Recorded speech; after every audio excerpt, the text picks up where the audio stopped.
Hello. Let's see. Lighting's a little off. Hold on. Commissioner Ray, Commissioner Footer, good evening. Good evening, Commissioner Ray. I think, well, I mean, we can almost refer to you as Commissioner Gallagher, right? Ooh, you sound very far away. Oh, do I? Mhm. Is it your volume?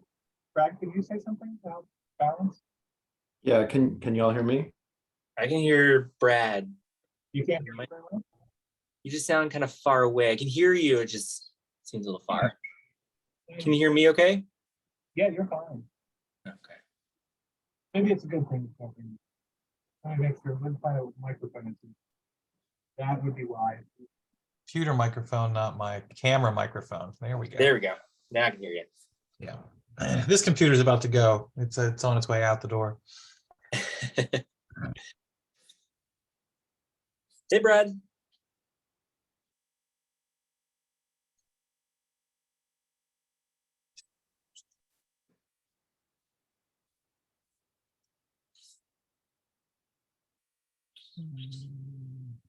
Just making sure everything else is set up the way we like it. Nice. And good. I've got a list of the people who are coming, so I see that people are starting to roll in. yeah. The early birds are here already. Love it. They want to see how we do. Right. We're all looking to Brad. Oh, that's a good Doing one. great. Good agenda up.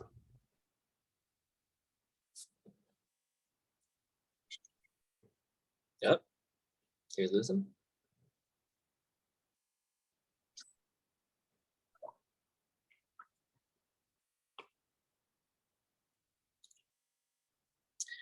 I see Brad is raising his hand. It looks like he may have been.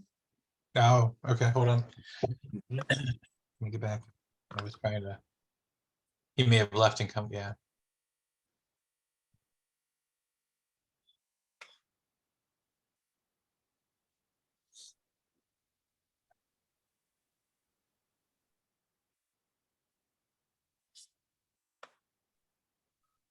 All right, trying this again. Looks like my video is not working. Is it coming through for y'all or? No, it just looks like a black screen. Yeah. Do you have your do you maybe you have your little is there a little slider over your camera by chance? Not. That's so strange. I know my new one has a little it's hard to tell, but you can slide it back and forth and it closes the aperture. Okay, yeah, this is a very old computer phone since this keeps crashing on me here, so I will try that in the next 45 seconds and come back a third time, see if that works. Yeah, all the time. Okay, see you in a minute. Yeah, this is why we do it early. Yes, this is good.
I had that public safety meeting this evening, by the way. Public safety. Oh, nice. Oh, I want to hear all about it. Yeah, it went really well. It has a good turnout too. So Nice. of course it's focused on the northern, the Parkview side because we're two different police districts. So yeah, happy to fill people in later. I see that Adam, and I apologize if I'm saying his name wrong, Shimei. Oh, yes, you good eye. I have my list here and I was sleeping, Yeah, mine too. sleeping on the job. Brad's getting his camera set up proper. There we go. I see Hey, something. everyone. Hello, sir. Nice to see Hello, you. Adam Chamey, actually, but Jamie. yeah, Thank you. no worries.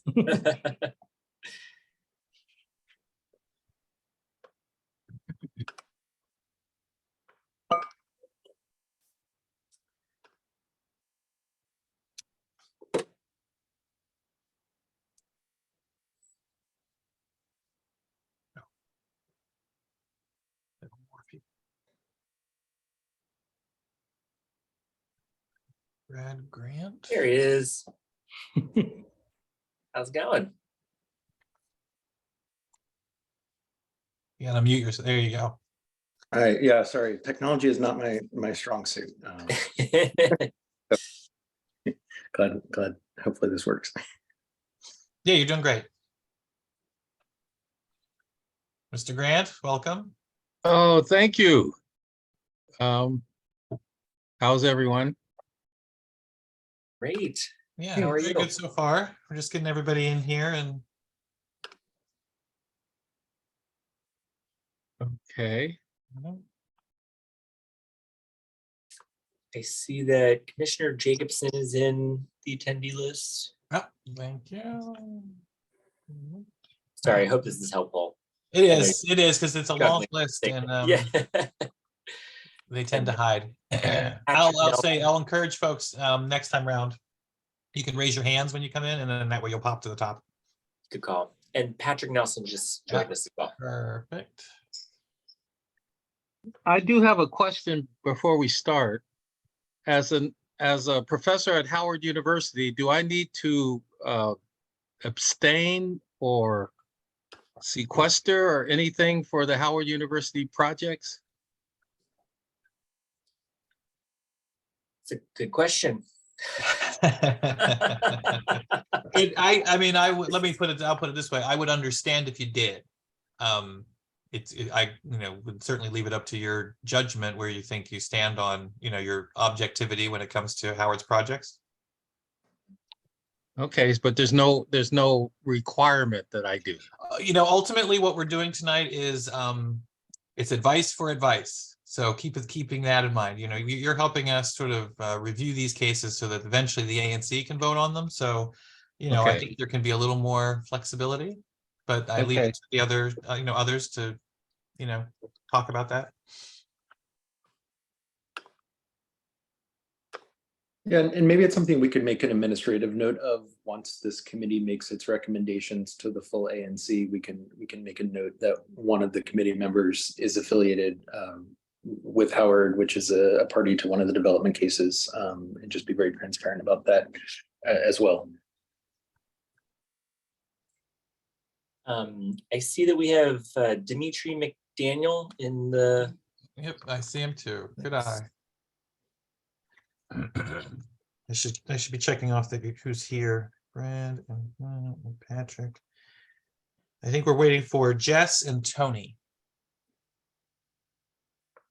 Commissioner, my understanding is that Jess will be unable to join us tonight. She'll look Okay. forward to joining us next month Great. instead. Then it's just Tony Norman, I believe so. and then we'll have a full roster. And I think we're a minute after, so I don't know. I leave it to you, Chairman. Yeah, I'll quickly check with Tony and see if he's planning to join, and then we can move forward. Given that we now have 30 participants from the community, so and not keep people waiting.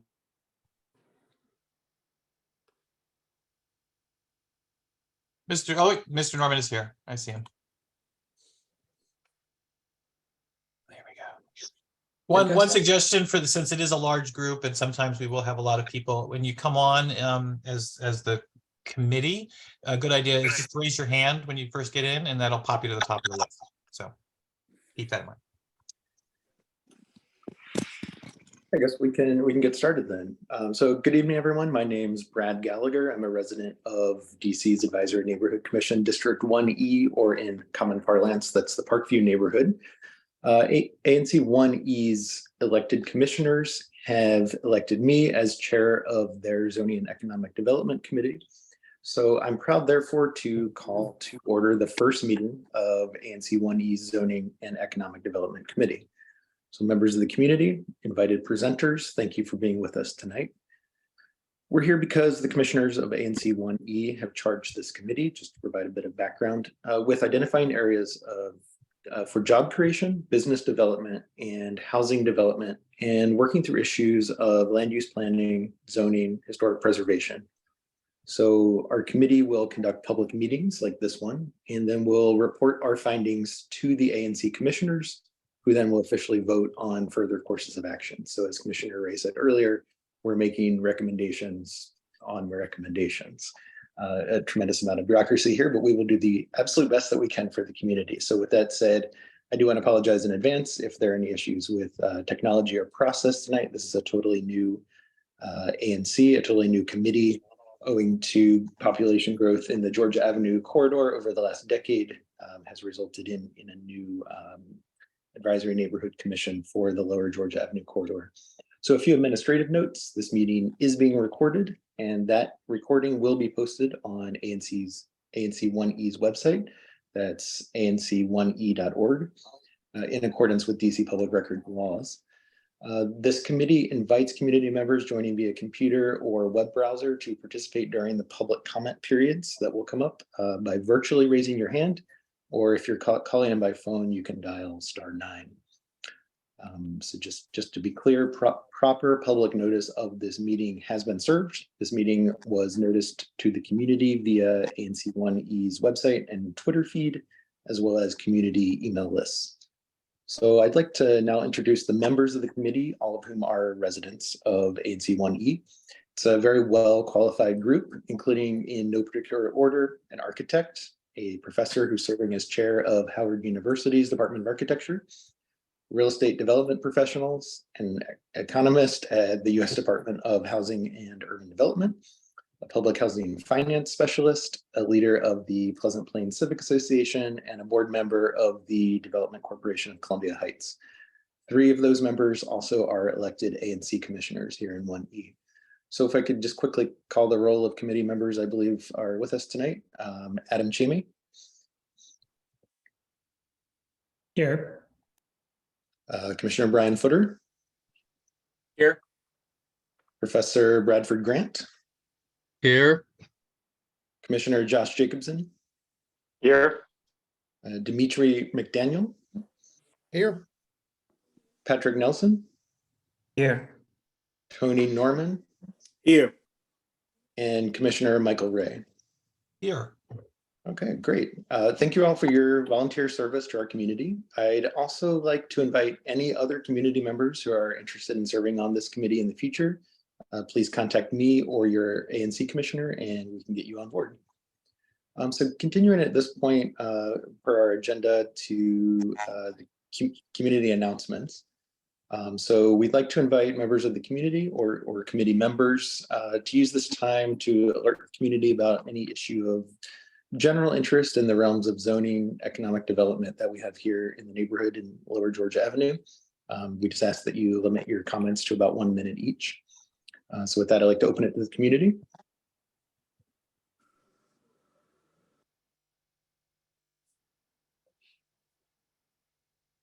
I am not seeing any hands.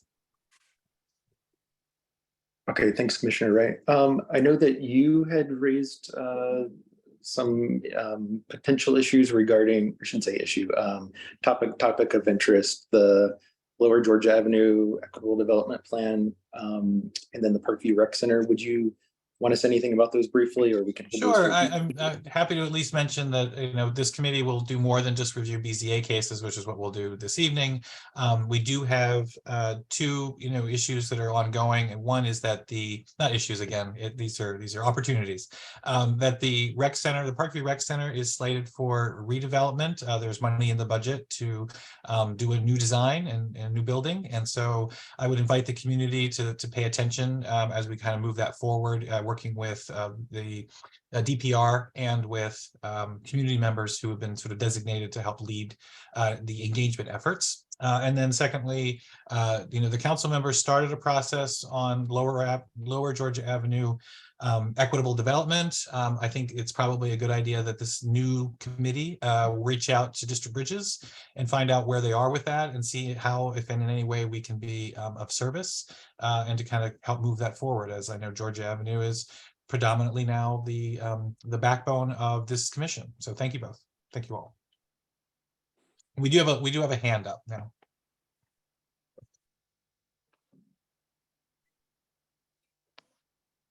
I'll just let Keith talk. Is that okay? Sounds great, Commissioner Ray. Thanks. Keith, you should be unmuted, or you can unmute yourself.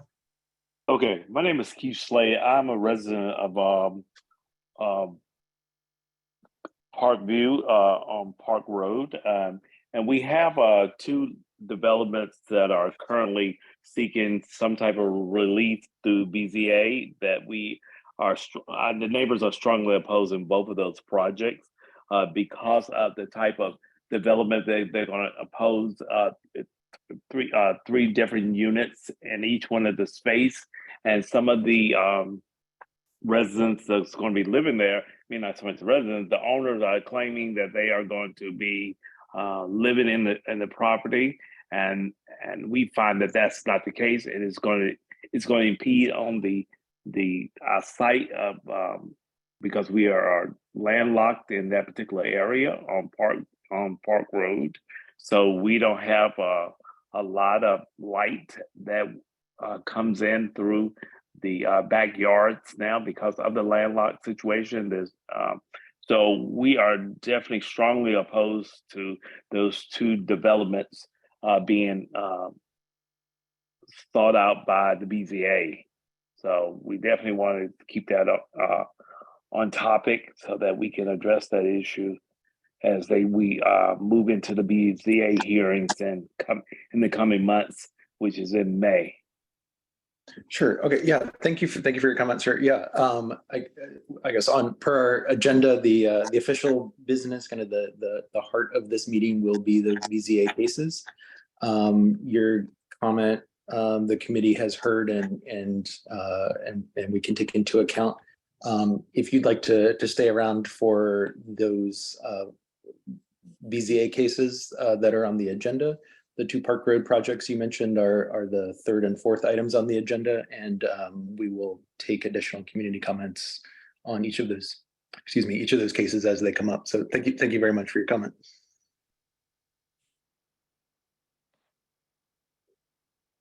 Commissioner Ray, is there any other member has their Nope, hand raised? you are good to move on, sir.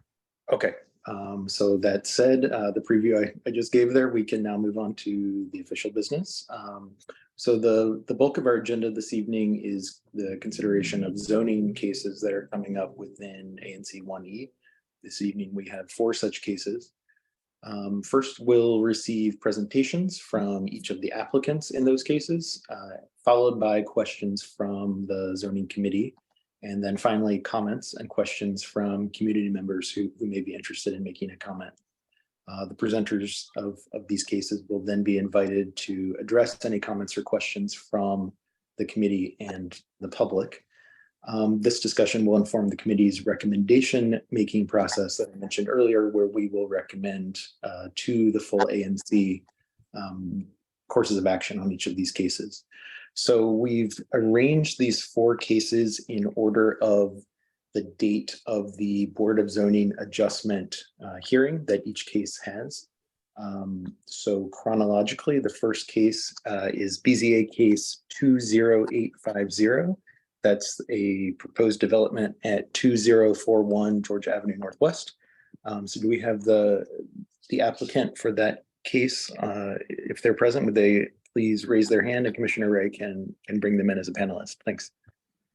The first person to bring over as a presenter would be Teresa Edmondson with Howard University. And I believe she has the names of the additional people who might be presenting tonight. Right, and hold on a second, Mhm. I accidentally.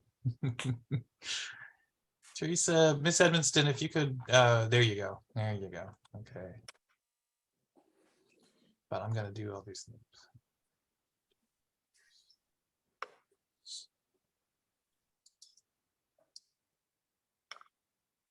And everyone should be getting the ability to raise themselves up to panelist level. You can just do that. Hi, everybody.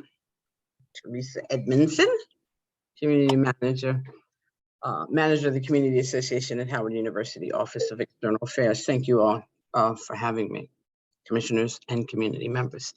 We're here tonight with the developers of Lot 3 that are going to do a wonderful presentation. And I will now turn it over to Derek Neek Williams, who runs the RedCam department at Howard University, and he will introduce the developers. Hey, good evening, everyone. Thanks, Teresa, for the introduction. I'm Derek Neek Williams, Executive Director for Campus Planning, Architecture, and Development at my beloved alma mater, Howard University. So I'm really happy to be witness to this inaugural meeting of the ZED Committee. So I know we have some time constraints. We want to try to limit the comments to about 5 minutes. So I want to quickly introduce Lila Batiste, who is counsel for the developer for the parcel in question. She's going to open up with an overview, and then I'll provide a few university comments before turning it over to the team. So Lila? Hi, good evening. Thank you, Derek. The developer, Howard's development partner for this project is Lot 3 Labs LLC, which is a special purpose entity affiliated with Quadrangle Development. Quadrangle and Howard have partnered to seek special exception approval under the zoning regulations to permit experimental research and testing laboratory, specifically the National Research Center for Health and Disparities. So the zoning regulations, subtitle U, section 518.1H requires experimental research or testing labs to be permitted as a special exception use in the MU10 zone, which this property is located in. I'm gonna just share my screen. Okay. All right, are you guys able to see my screen now? Yes, ma'am. Okay. Let's see. So, so here's the overview. I guess I should back up by saying the MU10 zone is a very liberal zone in terms of the range of uses that are permitted in the property within the zone in terms of the height and density. So it encourages medium to high density development with a range of uses, institutional, retail, office, and residential. But this particular use requires special exception approval. And so they're looking to put the laboratory use in an office building that would be constructed on the west side of Georgia Avenue between Berry Place to the north and then we call it the Bryant Street extension to the south. And so the office and lab uses would be in this area of the property where my cursor is located. And I want to note that the subject property under the zoning application is what we commonly refer to as Howard Lot 3. It's all of the property between Berry Place and W Street. However, the office and laboratory use will only be on a portion of that property. And so it'll be on the northern portion of the site. And that's because once we get through zoning, all of this will be subdivided into what's called a single record lot.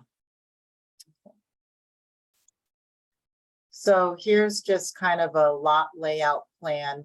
You'll see again the entire site, phase one, and then this area to the north is where the office and laboratory use will be. So as I noted, the use is permitted as a special exception. This is generally the most least stringent of the zoning criteria and standard of review for uses under the zoning regulations, because the criteria that have to be met are very broad, right? We just have to demonstrate that the proposed use will be in harmony with the general purpose and intent of the zoning regulations and the zoning map, and will not adversely affect the use of the neighboring property.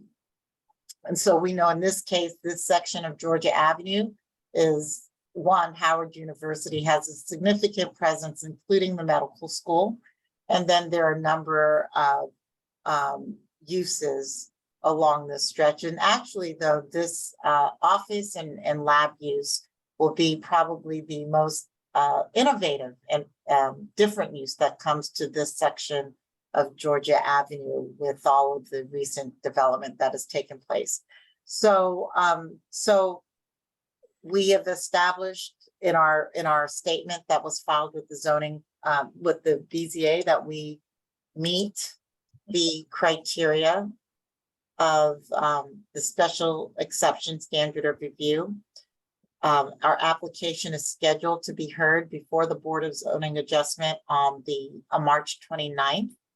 And I would like to note that ANC 1B voted unanimously in support of the project in their November, I think it was November 2022 hearing. So I'm going to have I see there's a question from Commissioner Footer, or he has his hand raised. And then after our Commissioner Footer, after you raise, we address your question, I'll turn it over to Derek, who can talk just briefly about the National Research Center for Health Disparities. You know, why don't you go to Derek first, because he may end up answering some of the questions that I may have. Okay, great. Excellent. So to provide, just some context around the sort of background that led to this, the real estate team here at the university, proactively solicited that particular lot, as part of many of the other developments that we're doing in this corridor. So again, it's, coordinated effort to put out solicitations to the broader market and see what the development community came back with. I will say that about 99% of the proposals that we received pretty much just called for a straight by the book matter of right use, residential over retail for the entirety of the site. And so this particular development team had a really unique and compelling proposal to bring, the National Center for Healthcare Disparities to this site and house lab functions along the Bryant Street corridor, which happens to be where the new Howard University Hospital will be constructed, as well as the academic facilities that are correlated with that, including the medical school, the dental school, et cetera, in terms of the 2020 Central Campus Master Plan for the university. So, it was synergistic and provided a certain degree of overlap to extend, the intent and the thrust of that healthcare corridor into and across Georgia Avenue into this area that's being dubbed as the Duke District, that contains several properties and universities in various stages of development on. So just kind of wanted to highlight that we as an institution felt it was really compelling to bring some lab users, some commercial tenants and whatnot to the corridor, and felt that in addition to sort of differentiating the product mix, it would probably do a lot to have some office function along the corridor as well, so that there's more foot traffic during certain day parts and it's not sort of a bedroom type of neighborhood. So just a couple comments to provide a little context behind the university's decision to move forward with this development team and this really unique and compelling opportunity. And thank you, Derek. I want to just, Commissioner Footer, before we go on, introduce the development, the other people here on the development team, my colleague John Oliver, and then Bob Knopf and Milad Bahamin from Quadrangle are on the line. And then Brent Amos from Cooper Carey Architects is on the line. And so this concludes our presentation, but if you want additional information about the project design, Brent is here and can walk through a separate presentation on that. Thank you.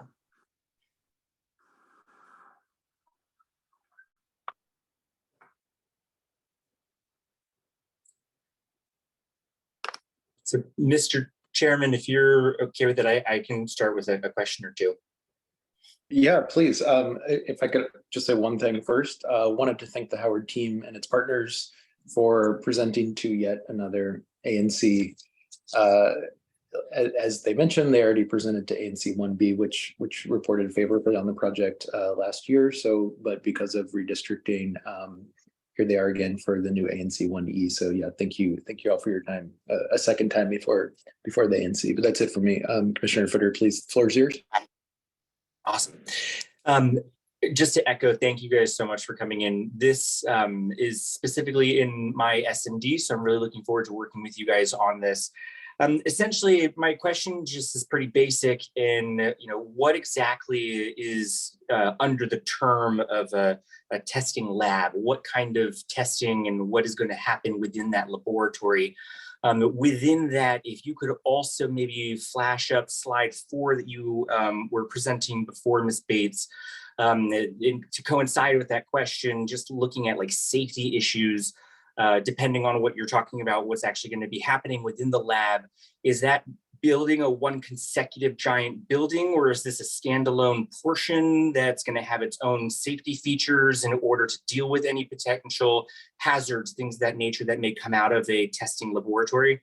You may answer that question by telling me first what's actually happening in the laboratory. So I'll stop there. So Derek, is that something that you prefer the developer to answer?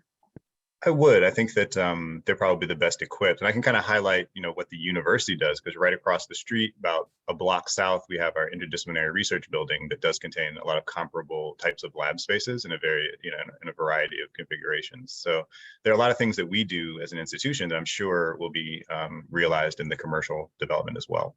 But I don't know if I see our development partner elevated to, okay. Do you see? Brent can speak. Yeah, I can chime in. Oh, there you are, Brent. Sorry, you're off my screen. Yeah, the intent of the laboratory use is to bring in pharmaceutical and drug manufacturing companies, medical device companies, to partner with Howard as a research institution for novel drug discoveries, as well as targeted research on diseases that are more predominantly common in underserved minority populations. So the laboratories themselves could be anything from where they're looking at cell analysis research for things like sickle cell anemia, or looking at novel drug therapies. In terms of the safety of the community, it is not a risk for the community. We're not proposing any biosafety level classification 3 or 4 laboratories where there's an opportunity for infection or anything like that. The space is intended for biosafety classification 2, which is a very minimal laboratory use. And so there's not really any terms of safety threat for the neighboring community.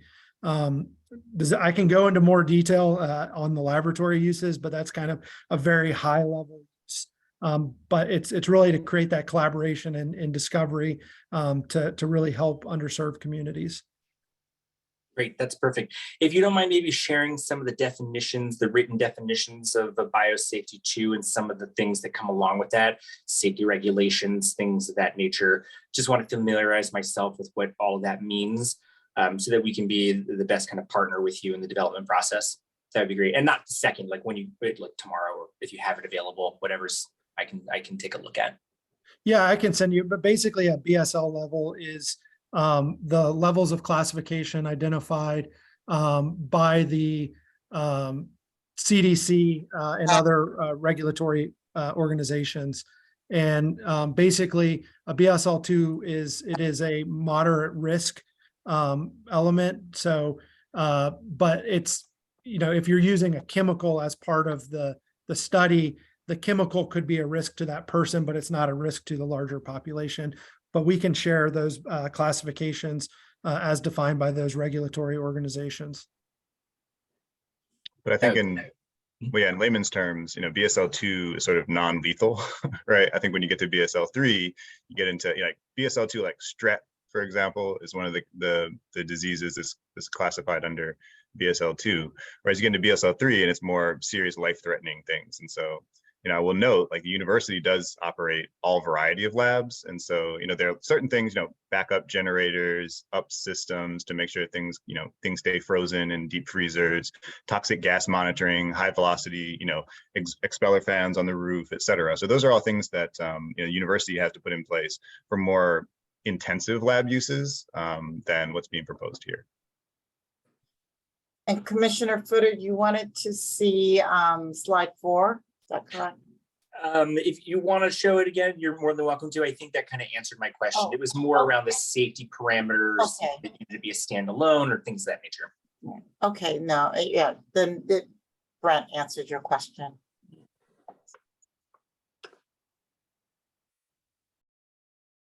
Do we have any other questions or comments from the zoning committee members at this time? Chairman, Commissioner Jacobson's hand is up. Thank you, Chair Gallagher, and thanks to the Howard team for coming and presenting, and especially thank you for bringing more housing to an area of DC that desperately needs it and along a rich transit corridor. Just wanted to drill in a little bit more on the testing. I'm sure you don't have all the specifics because you said you'll be working with commercial partners, but do you have a sense of the types of animals that would be tested on, if any, or what the plans are there?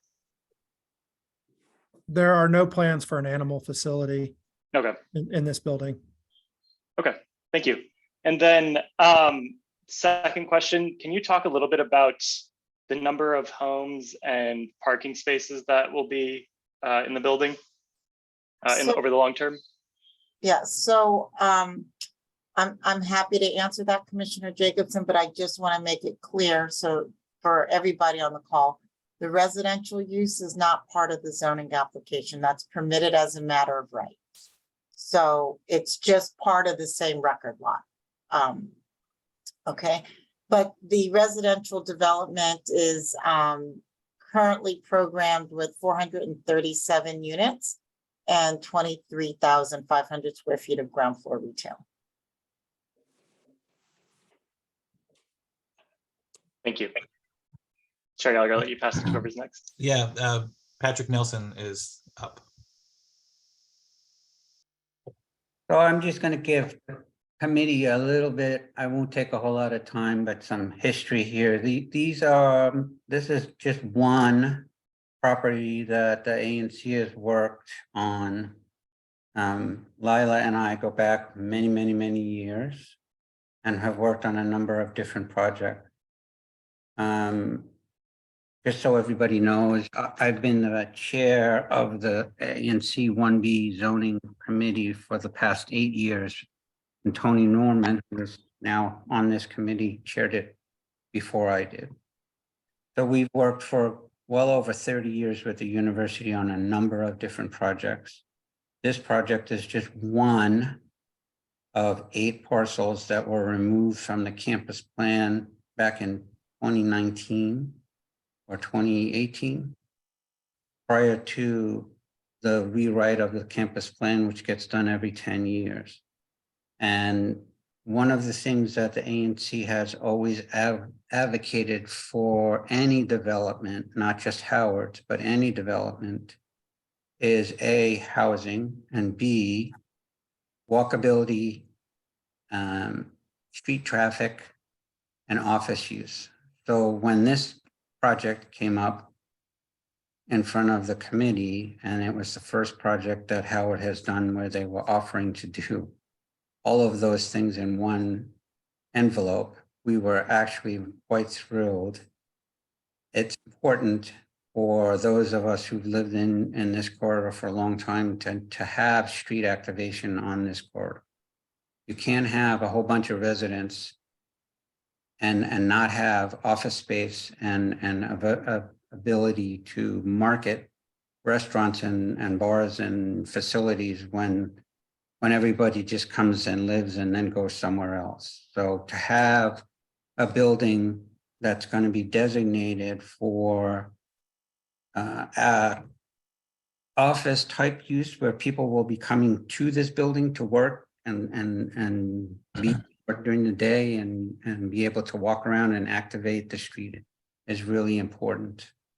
As I said, I won't go on. I could talk for quite a bit of time about all of the stuff that's going on with Howard, and there's a whole number of projects that are actually in the chute right now. So I just wanted to give a little bit of history for the committee to understand what Howard is doing and all of the work that is finally starting to pop up all along Georgia Avenue.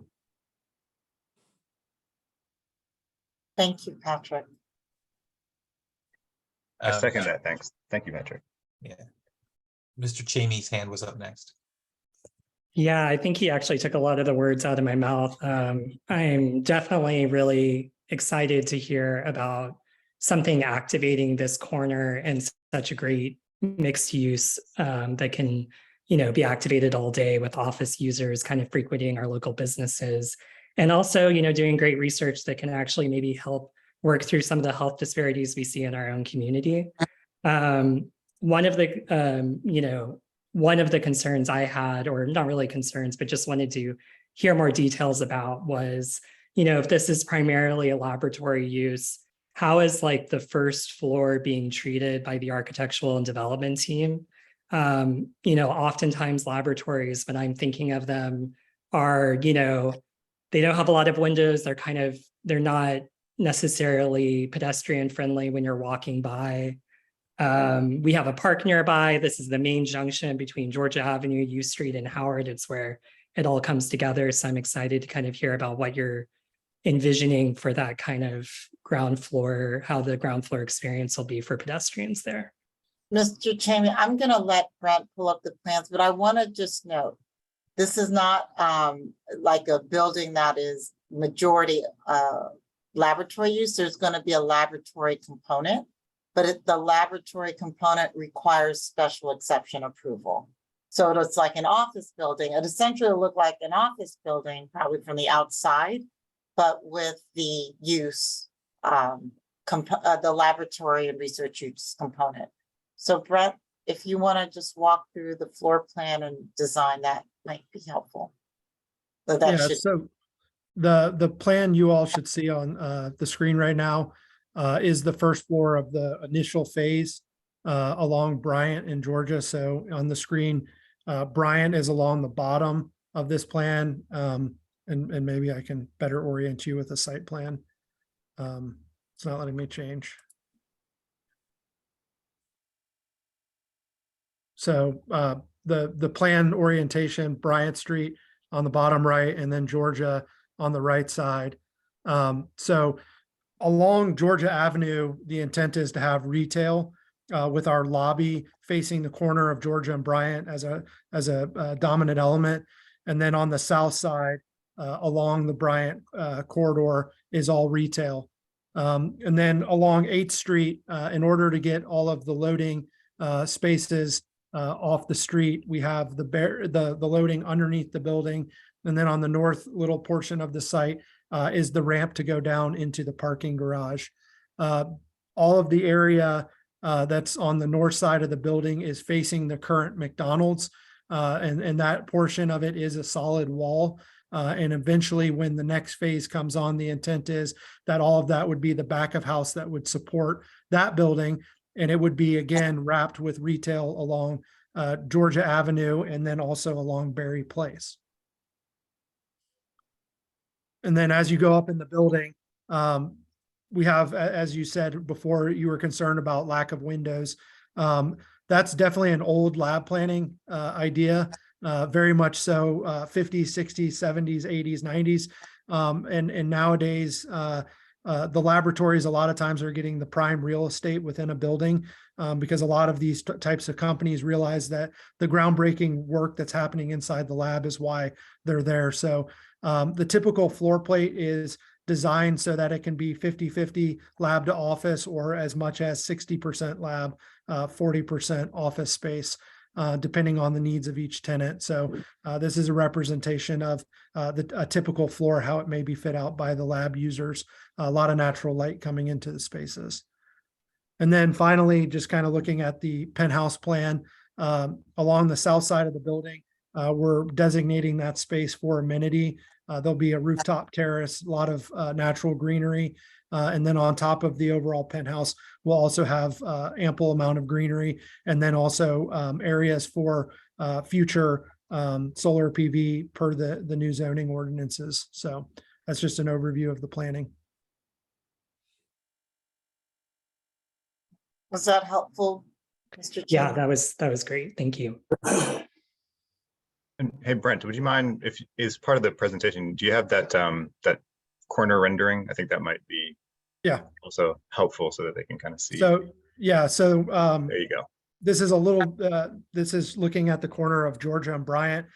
You can see the corner has the lobby space, and then activating that southern facade with all of the office areas. And then the area that is more of the punched openings is the laboratory function on that eastern facade, and it wraps the corner and then reveals another curtain wall facade within the laboratory.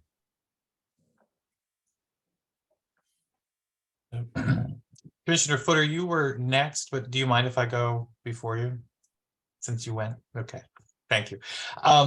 Thanks, everyone. This has been very helpful. I came into it with one general thought, which was the written statement talking about the laboratory use was a little light on any actual description of the labs themselves. And, part of our role here is just to make sure the community knows what it's getting itself into. So in order to really, justify the number 2 on the list of things that the BZA is supposed to consider, we can't really look at impacts without knowing what the actual uses are going to be. So I would at least point out that maybe for the BZA case, it wouldn't be a bad idea to supplement with a little more detail on the laboratories, as we've kind of talked about tonight. And I don't have any particular concern, but I do think it would be warranted to have a little more discussion on that area. And then my follow-up question would be on the loading, because you are a laboratory space, you're going to be getting specialized kinds of deliveries, gases, other kinds of things that are going to have to come in on heavier load trucks. Is the idea that they're going to go through that sort of pedestrian section through the middle to get to the loading zone, or how does one get to the loading zone? So Bryant Street Commons is not intended for vehicular traffic. It's going to mimic the road, but it is not intended for that. So they would be traveling up 8th Street into the loading area. The idea behind that was trying to put that on the quote unquote backside where there's less traffic, whereas the majority of the traffic is along Georgia Avenue. Yeah. Well, and I'll also add that the site, I don't think you mentioned this, Brent, but the southwest corner of this site is actually home to Pepco Substation. The substation, right? And so you might see that the way that the building design kind of has to notch around that and screen that from the street sort of also, contributes to some of the design elements and the circulation on the site that we needed to create. But primarily everything will load off of the 8th Street corridor. Interesting. Okay. I'll think about that, but thank you.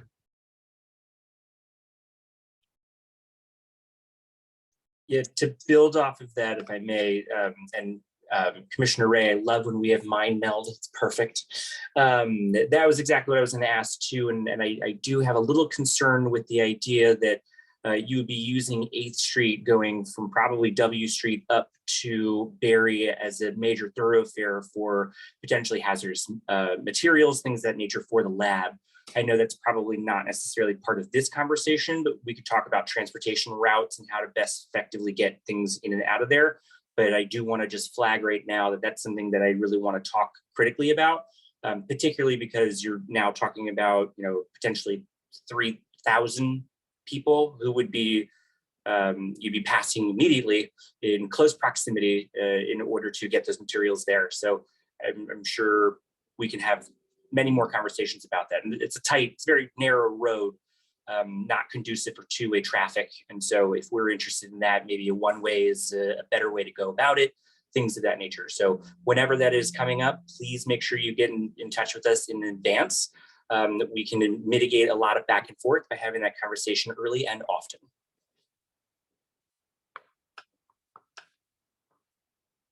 That's it. And Mr. McDaniels is the last hand. Yeah. I just wanted to say two things. This is great. I love, what I've heard about both phase 1, 2, and 3. Quick question, looking through what is this document called? The preliminary statement. I don't see a definition for what exactly a experimental research or testing laboratory, like how that's defined in the DCMR. Does anyone have like what typically is that defined as? Brett, do you mind closing your screen or your, yeah, thank you. And I'm gonna see Mr. McDaniel, if I can, sometimes I feel like we weren't able to get that definition, but I have the regs right in front of me. I'm gonna see if I can get something to you quickly, as I feel like we went back and forth on this. Yeah, it's listed here as 11X DCMR section 901.2. Oh, no, that's the special exception Yeah, criteria. I don't know what the definition section is. Yeah, so the definition section is subtitle B, which I'm Okay. looking at now. Gotcha. And so they don't define experimental lab. There's no definition here for research. Why don't I do this? I'll take some time Okay. to look through, because I know this is something we went through as a group. And so I will look this up more carefully, see if I can get an answer for you, and then I will send it along with the levels, classification levels that Commissioner Footer asked for. We can get both those things to you guys. Okay, thank you. That'd be helpful to know, just from, because I think what Mr. Ray mentioned about what exactly these labs are going to look like, it would be helpful for us to kind of know how that's defined as we sort of think about that. So that would be helpful when you find that definition. If. And hopefully this last one is pretty quick. I was looking at a news article online that said roughly 246 underground parking spaces. And I think the minimum requirement is 180. Did I do my math right? And if so, do you want to just talk through why you landed on 246 parking spaces? Just asking because of how close the building is to a couple of metro lines, and also being right along Georgia Avenue, which is a major transit corridor. So I can answer that in part. So the, well, actually, no, that I'm just going to speak to the campus master plan. Brett, do you have your parking ratios readily available? I'm pulling them up right now. Okay.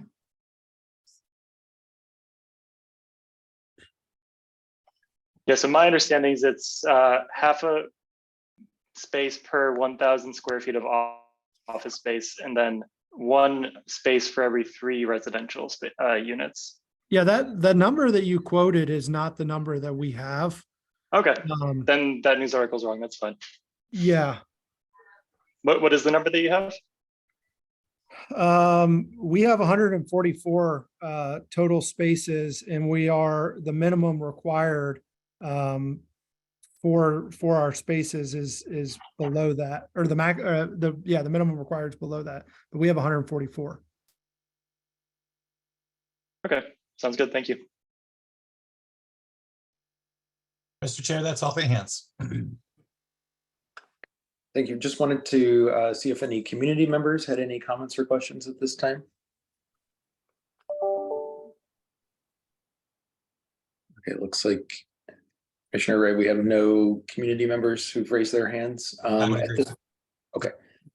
this point, just checking, since this is my first participation in such a meeting, at this point, would it be appropriate for us to take a committee vote regarding our recommendation to the ANC? Mr. Chair, if it's helpful, I would make a motion to support Howard University's application for BZA adjustment or a zoning adjustment in order to support the inclusion of the, and please help me on the exact wording of how we want to say this, a testing laboratory. Special exception. Special exception for testing laboratory. And I'll second, just so that we get that on the record. So the only thing I would of course leave it, we are a new committee. So, you know, the question becomes, you know, support or not support is certainly what everybody likes to talk about, but the report itself is also equally important. So I don't know if there are particular things that people would want to make sure that we can leave it open, somewhat open-ended, but the committee could continue to make suggestions on how the report would then read based on our consideration that we are in support. A point of question, and I apologize, you guys are going to be teaching me as we go along this, but do you mind helping me to understand what report? So the ANC will have to send to the BZA it's a standard report. It's, I think, form 127, 129. Thank you. The idea is that we would highlight any issues that were raised during our discussions, any mitigations that they're putting in forward, or any recommendations specifically that we would have to the BZA on how they should look at this case. I mean, if we wanted to talk about, you know, that there should be a little more in the record about the specifics of the lab or the specifics of the BSL facilities, and we could say those things. It doesn't take away from our support, but it allows the BZA to kind of understand where our headspace was. And of course we can Supposed to be and comments or questions related to the request that is being put forward. So you can put issues related to it, like the issues that were brought up about the safety and all those can be concerns. And then the recommendation is the second part of that, and that retains to their request. So it all sentence, you're technically not supposed to put in comment relating to housing or retail, because that's not what they're asking for. They're only asking for the special exception for this one thing. So you can put in comments related to that, like what was discussed here tonight, and then what is the actual recommendation that the commission is put forward, either supporting it or opposing it, and on what ground. Then, Mr. Chair, I'd like to amend my motion a little bit, just to say that we keep the comment portion of this report open for commissioners to be able to include questions and other relevant materials, but still overarching the motion is to support their application for a zoning adjustment around a testing laboratory.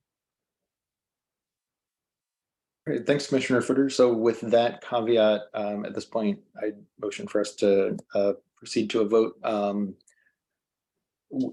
Commissioner Ray, are you able to see each of the committee members? So if we were to save time by trying to just raise our hands, would that work technically in this setting? I think it will. Just ask that everybody, you know, yays, nays, and abstentions, and then I can kind of keep tabs. Sure. Thank you. Okay, so at this point, committee members could ask for yays, which you would signify by raising your hand. Yay. Okay. And nays. I'm not seeing any nays. And abstentions. We are unanimous. Okay. Thank you, committee members. Thank you, Howard University team. Thank you very much. Thanks, everybody. Thank you. Have a lovely evening. Thank you. Thank you all. Okay, so at this time, moving on to the next BZA case on our list. The second case is number 20862 that has a BZA hearing date in May. I should say, actually, the next three cases all have May BZA hearing dates. So should there be complications or need for further committee or community input, we do have a bit more time, given that this committee does meet monthly. So it will meet twice more before any of these cases come up before the Board of Zoning Adjustment. So for case 20862, that's regarding 731 Kenyon Street Northwest. If the applicants are here and would like to present, please raise your hand and Commissioner Ray can elevate you to panelist. Thanks.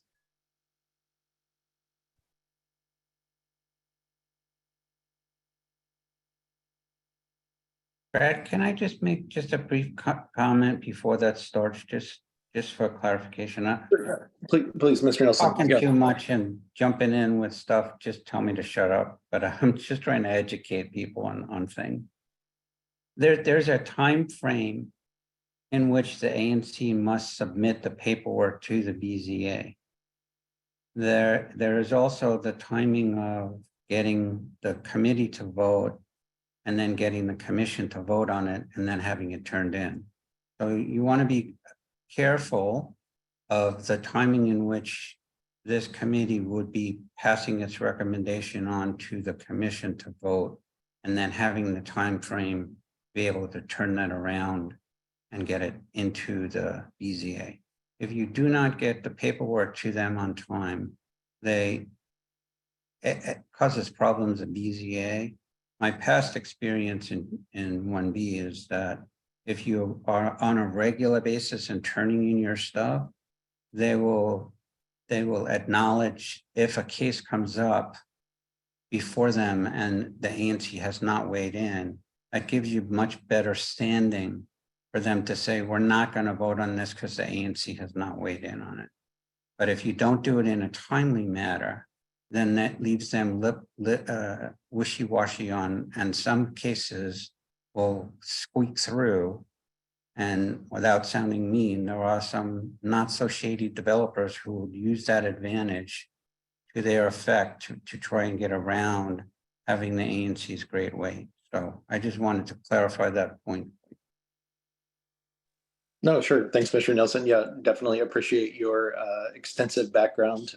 You have done this for 8 years and I've done this for 8 minutes. So yeah, thank you very much for that reminder. We will try to keep all of these cases moving prior to their coming up on the BZA calendar. Commissioner Ray, did we see any hands raised from the applicants for the 731 Kenyon Street project? Yeah, they are all here.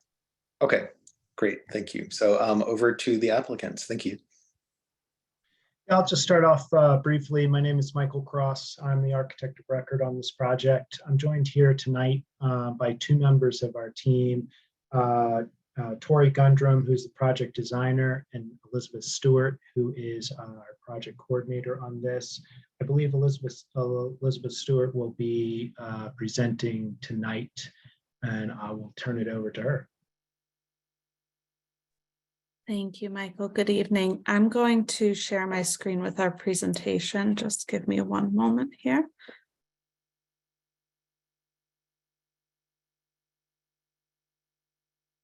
Is everyone able to see my screen? Awesome. Thank you.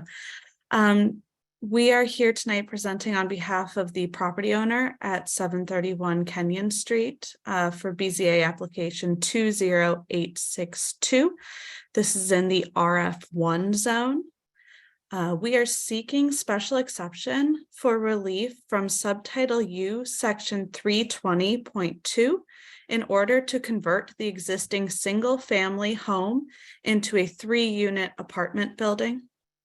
We are also seeking relief from subtitle E, section 205.4 to extend the rear addition further than 10 feet beyond the adjoining neighbor. And additionally, subtitle E, section 206.1 to modify the existing rooftop element. The project is located on the north side of Kenyon Street between Sherman and Georgia Avenue. The proposed 3-unit project is fully attached at the front to create a continuous facade along Kenyon Street. The rear addition is proposed to extend 38 feet past the adjoining neighbor at 729 Kenyon Street. And in the rear of the property, we are showing 2 parking spaces with a dedicated trash area.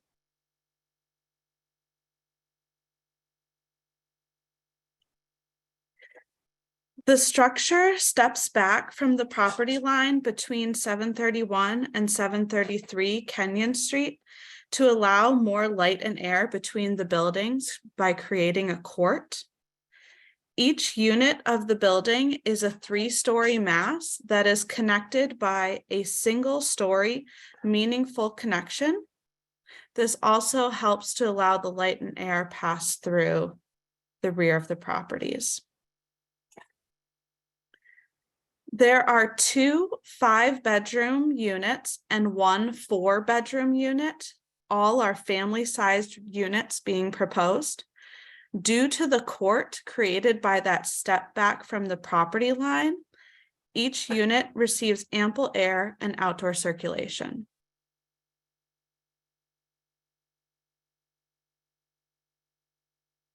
The exterior is proposed to be compatible with the existing buildings in the area.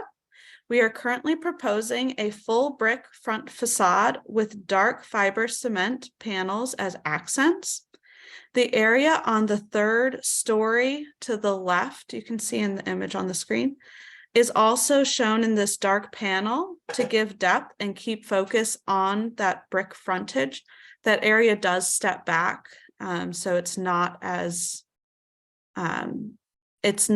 obvious as the rest of the brick. In order to create this clean 3-story facade, we are seeking that relief to remove the existing rooftop element that is currently at the 2nd level, and we're creating a new brick cornice on the 3rd level. Thank you for your time this evening, and we are happy to answer any questions you may have about the proposed. Thank you.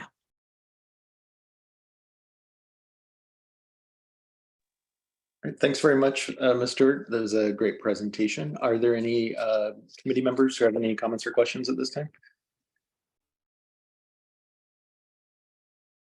At my SMD, and this particular building owner actually has done other projects on this block. So we've seen this style in the past. I mean, it is a very long block, so I know it sounds like it's a lot with 38 feet, but the distance between these blocks is very long, and so they're still able to be within all of the setbacks and other types of things. There's also an alley here, so they have access to the rear so that they can get to the parking spaces. So I appreciate, you know, the front facade. It actually does match with some of the other projects that they've done in the past, so it kind of mimics a lot of that. And I will say that, you know, light and air tends to be one of the areas that BZA has concerned itself with. I do appreciate that they've set the property or set the project off of the property line to give it a little bit, you know, to get a little more light kind of back there, so that the other owners, you know, aren't going to be concerned as much there. So that leads me to my question, which is, what kind of outreach have you done to the immediate neighbors, and what are you hearing?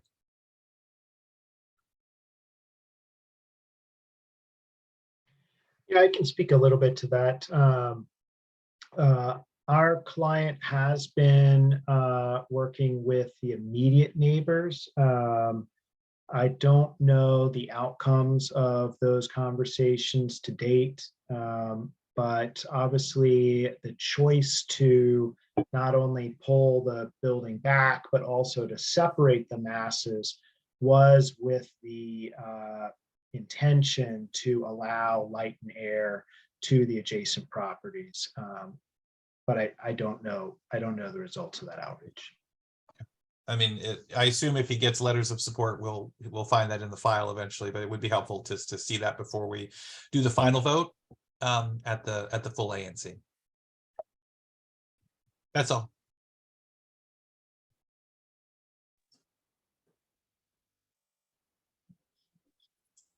Commissioner, do we have any other committee members who've raised their hands? It does look that way, yes. Okay. Mr. Grant is first. Yes, I'm not clear on this illustration on the screen. What is the existing portion of the building versus the new addition of the building? Is there some way to delineate that?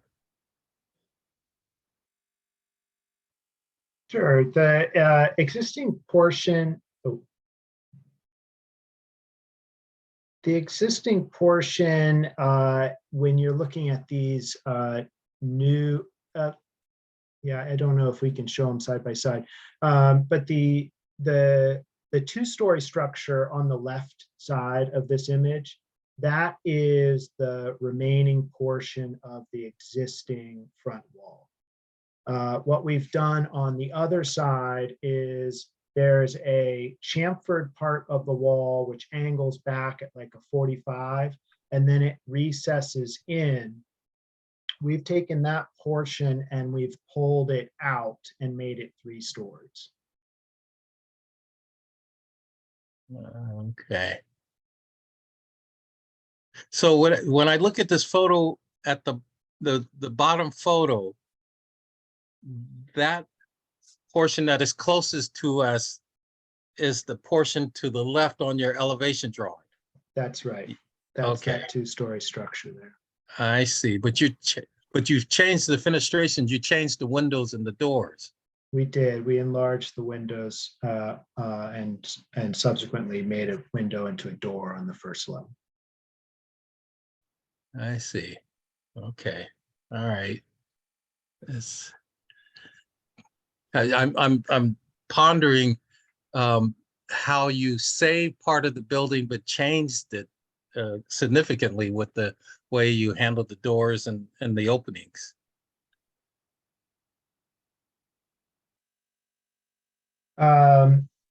Yeah, I guess I understand kind of where you're going with that. I don't know exactly, the answer. I think your observation is right, that the wall that we're keeping has been modified.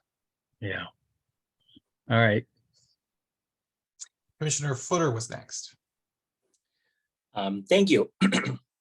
This is a very interesting layout. I'm very interested to kind of look at some more of the blueprints of it. I do want to ask, are there any other 3-story residential buildings on this block, or is this going to be the only building that's going to tower over others? Yeah, there are others. I don't think we have a diagram of that, but we could put one together. The closest one is only just a few doors down, if I recall, and it was, to Mr. Ray's point, actually done by our client a couple years ago. So there's at least one. I'm pretty sure there's a couple others. I'll just jump in. There's probably 4. And then some of the buildings are set significantly higher because of the grade. So I would say there's not a general feel for the block because they all kind of align, but there are multiple others that already have popped up to the 3rd floor. Gotcha. Thank you. Okay. Mr. Chamey was next. Yeah, this is just a little bit of a comment having to do with your zoning info and your application. It doesn't directly address some of the relief you're asking for, but I noticed that your pervious pavement is shown above what is allowed right now. And I'm assuming that, maybe that was an error, but I wanted you to just talk a little bit more about pervious surfaces and what you're doing, because it's a huge concern in our neighborhood about flooding and runoff. And so kind of how your design is looking into that. Yeah, I appreciate that. I do see that we're currently listed at 21% proposed, with the minimum required being 20%. I think in this case, to mitigate flood concerns, et cetera, the pervious surface is what you're looking for. And so, we're trying to maximize that to the best of our abilities. And so right now we're just a little bit over the required amount. And obviously we'll try to get as much green space effectively in here as we can, because it's in our client's best interest as well. Mr. Chair, that is all of the hands. Oh, I'm sorry. Mr. Nelson raised his hand. Michael, actually, I have a question for you since this is in your SMD. Do you know if there's other buildings that have been constructed or modified on this block that extend as far back as this is being proposed? Yes, there are probably 2 or 3 that are exactly like this, where the development team built them like individual houses, kind of running back town in a townhouse kind of arcade might not be the right word, but in this kind of style. Normally, they don't use this court between to kind of add the light, so I kind of actually appreciate that they've done that here. Okay, and then one quick question and one actual comment. My comment is that I appreciate that, excuse me, that the developer has put on plans specifically how the parking is aligned in the back, and the fact that there is an area for trash storage. We have an issue in the neighborhoods with people not having construction of these properties, and they don't design anywhere for people to put garbage or any of that kind of stuff. So I kudos to that being done. And then my other question is just to kind of see how you respond to question on the facade. It's quite obvious that you're bringing the front of the building out and you're improving on it, but isn't there some regulation within the code that says if you build an extension on it and change a facade, you need to step it back from the original facade, and you're not doing that on this? I'm not familiar with that regulation. In this particular zone, we do have some front setback requirements. But the front setback term is really in relationship to the street. And this would conform with those requirements because our facade is aligning with at least one of the adjacent structures. I think that that's ultimately the requirement here. There are some other factors about not exceeding any others on the block, but the most restrictive one would be aligning with adjacent, and that's probably the one that we would have to cite as complying. Okay, I'll take that answer. I'm not going to debate it with you. I have a difference of opinion, but I'm not going to argue with it. Feel free to reach out to us if you have something else that you think we should look into. Obviously, I should say that we are doing this as a self-certified application. So, obviously we want to get it right, because if we are wrong, we would have to go back to the BZA if we're found to not be complying once we get to the permitting process. So please reach out if you do find something. Thank you. All right, Mr. Chair, that's all the hands. Thank you, Commissioner Ray. Are there any community members who would like to ask a question or make a comment at this time?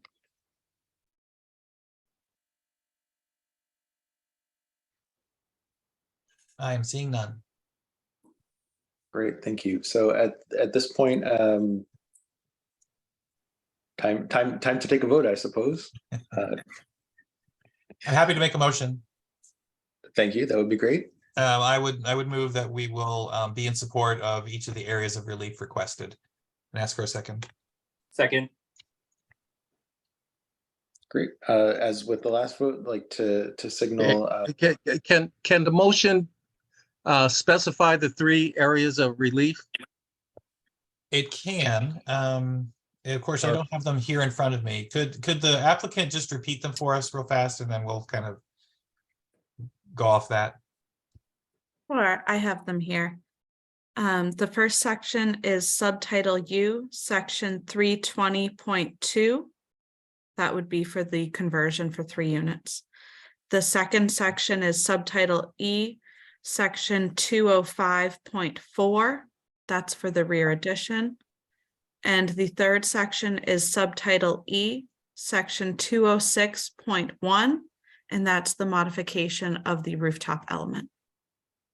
Thank you very much. I'll amend my motion that we will support the request for relief to convert to 3 units to allow the rear addition and to allow changes to the rooftop architectural elements. I ask for a second. Second. With that amended proposal, could we ask for the committee members to, anyone voting aye, to raise their hand? Michael, I would just note that that is special exceptions. You need to include that in there too. Yeah, it will put it in the report. So ayes were raising their hand. Commissioner Ray, did you get a count for that? Yeah. And then are there any no's? There's a no from Tony Norman, sorry. Yes. No, I said yes. Oh, okay. I'm sorry. Yeah. Okay, and any nays then? Seeing none, any abstentions? We are unanimous again. Okay. Can Thank I you, just committee. make one comment? Can I just make one comment to the architects? I just find the new portion that you're adding to the old portion, that kind of a strange juxtaposition, the way you handled the openings there.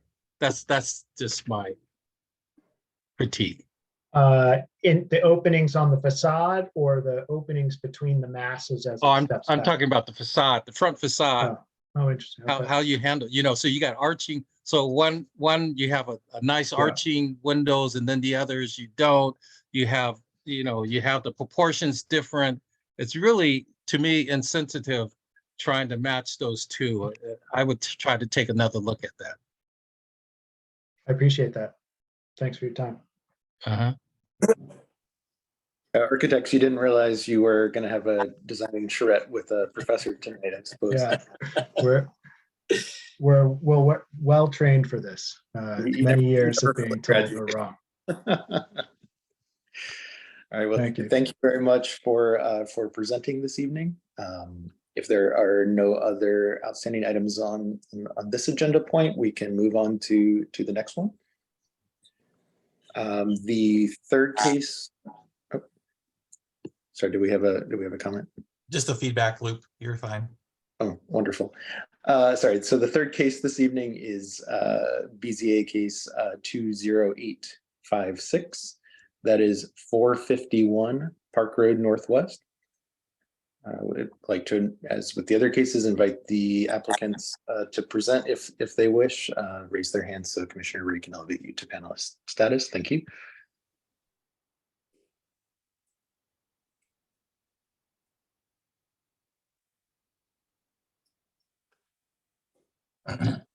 Mr. Freeman is with us now.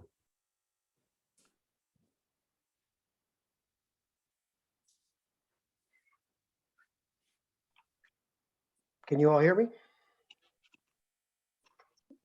Good evening. My name is Mark Freeman. I am the architect of record representing Chris and Hua Bergerson, the owners of 451 Park Road Northwest. We are seeking a special exception to build an accessory structure as a permitted principal dwelling unit. Let me see if I can share my screen.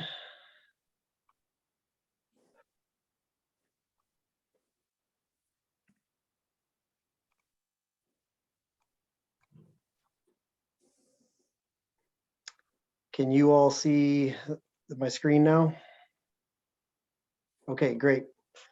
So we are specifically requesting special relief from subtitle U 301.1E, an accessory building constructed as a matter of right after January 1, and that is located within a rear required setback, shall not be used as or converted to a dwelling unit for a period of 5 years after the approval of a building permit for the accessory building, unless approved as a special exception. We are also requesting special relief, special exception from subtitle E 5003.1, the maximum building area for an accessory building in the RF1 zone shall be the greater of 30% of the required rear yard or 450 square feet. We are asking for a footprint of 659 square feet. We are asking for special relief for an accessory building to be located within a required rear yard per subtitle E 5004.1A. An accessory building other than a shed may be located within a rear yard in an RF zone, provided that the accessory building is not in a required rear yard. So that is the essential zoning regulations we are asking for special relief from. I'm going to step into our drawings, which hopefully you all have seen as one of the BZA documents, but initially what we have here is an axonometric of the existing building, which is a semi-detached single-family home with a accessory garage structure. We are intending to raise this garage structure and then construct this 2-story and cellar accessory building, which will also be a 4-bedroom family home, single family home. When these two are both constructed, we will have 2 units, which are the allowable per the RF1 zone. What we have here is existing views from the street. In right here, we have 451 to the left and 449 to the right, which each share a driveway. And so you can see the 2 accessory structures. We have then a little bit to the east looking north, and then directly below we have what would be the new proposed 2-story accessory structure. We are setting it off of the side property line and giving space, which also pulls it to the left or to the west. And you can see it here. These are a closer up view inside and actually up on the driveway looking to the north. You can see the existing structures here and then what it would look like if the new structure is here. And then this view here is looking from 453 Park Road, which is on the other side to the west, and looking through the tree line and across the fence line at the 2 existing structures. And then these are, again, further views here looking here. If I may, what we then have is our sun shade analysis, where we have June 21, June 8, 12, and you can see the existing structure against the new proposed. We do have trees that essentially are on adjacent properties and sort of surround this area, this backyard. They already provide a decent amount of view obstruction and shading. And so what we believe is through our shading analysis, we do increase some shading, but we believe it's negligible overall. As we get into later in the evening, 3 o'clock and 6, again, looking at these, we don't believe there's much here. Then in the winter, we are showing it does not appear to be that much or any at all. Same in these, except for this area right here. I don't know if you can see my cursor, but the red area is what we are showing as the change in the zoning or in the shading aspect. Then again, here as we go December 21, 3 and 6, it's essentially dark. At 3, you can see over here, we have some additional shading in this area. Next are the pictures of the existing conditions. These again are also as a part of our BZA application, but here is a view from the rear yard looking to the south at the rear of the existing detached or semi-detached structure and home. Here is a view of the driveway and the side of the retaining wall, this stone retaining wall. As a part of the project, we are also going to, or are proposing to widen the driveway to increase the pathway for both 449 and 451. Here is another view looking down from this spiral staircase. And then as I had noted before in the renderings, there is quite a bit of tree coverage and surrounding in the properties. So this is the area that we are planning to build that structure. This is the garage that we will raise. and these are the trees that surround it during the summer. Here is our proposed site plan. The north is to my left, or to the left of our screens. This is the existing semi-detached 451. 449 is to the north. You can see the dashed line of what the existing driveway is. We are pulling it out here. This is where we're cutting it, and we're going to have a new curb cut here. So we're widening it about 4 feet or so. This will help both 449 and 451. There's been lots of cars getting scratched because of the current width. So it's also during the construction, we believe that having this widen will help. After that, we are planning to repave the driveway with permeable pavers.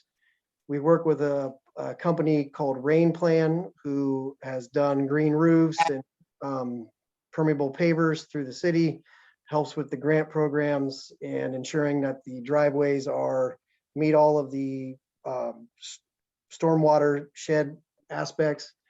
But beyond that, here is the proposed footprint of the accessory principal dwelling or accessory structure that we were asking to be a principal dwelling. We have pulled it off from all of the property lines.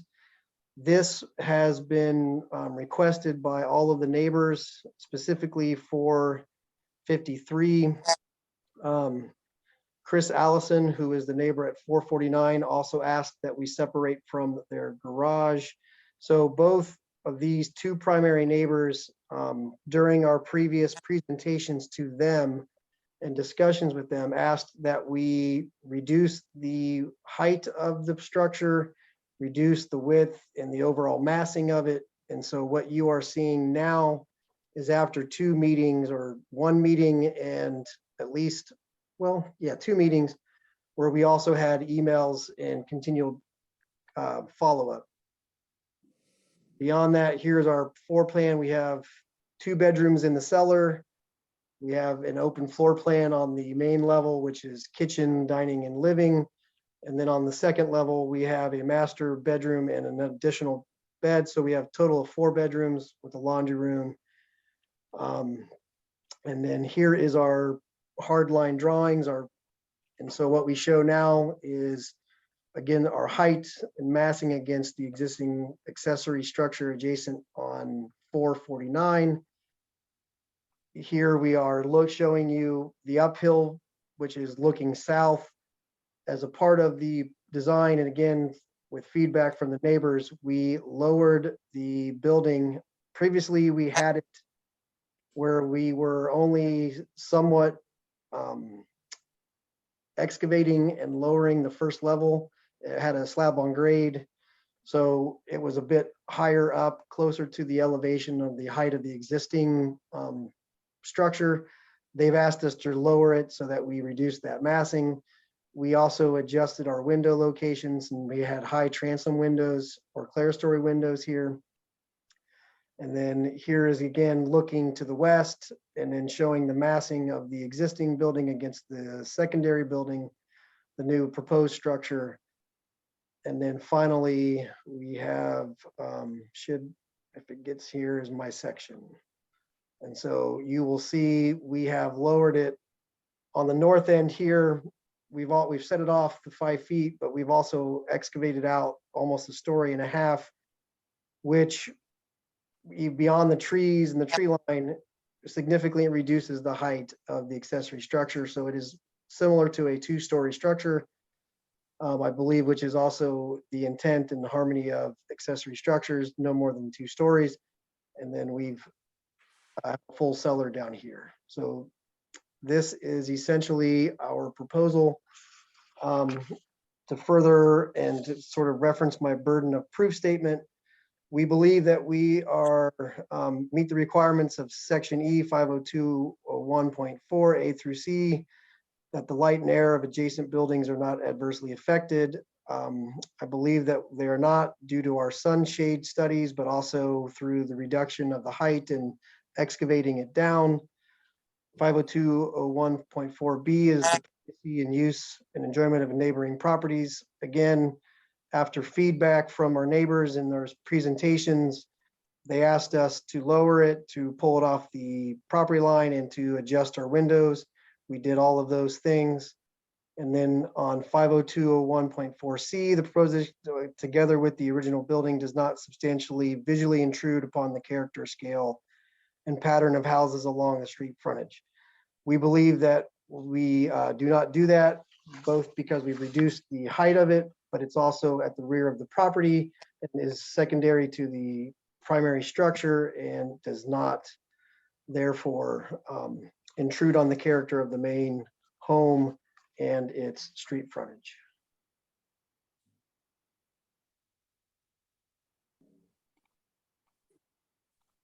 All right, thanks very much for the presentation, Mr. Freeman. At this time, are there any questions or comments from the committee members? Brad, can I just make one statement before we start talking about this, just so that everybody on the committee is aware of this? Please, Mr. Nelson, of course. Yes, thanks. Has a current historic designation put in by the National, I'll tell you the correct name, DC Preservation League, that is currently in effect. It was put in a while ago in 2016, reviewed by the HPRB board, supported by staff, and then not accepted by the board. It was reintroduced again, currently is in the works, and it is for 2 contributing buildings, which is the main building and the garage. So at this point in time, until that goes through HPRB review and gets designation or not, this committee should recommend to the ANC that it not support anything through BZA and notify BZA that they shouldn't even have a hearing on this until HPRB has decided whether or not it's a historic building.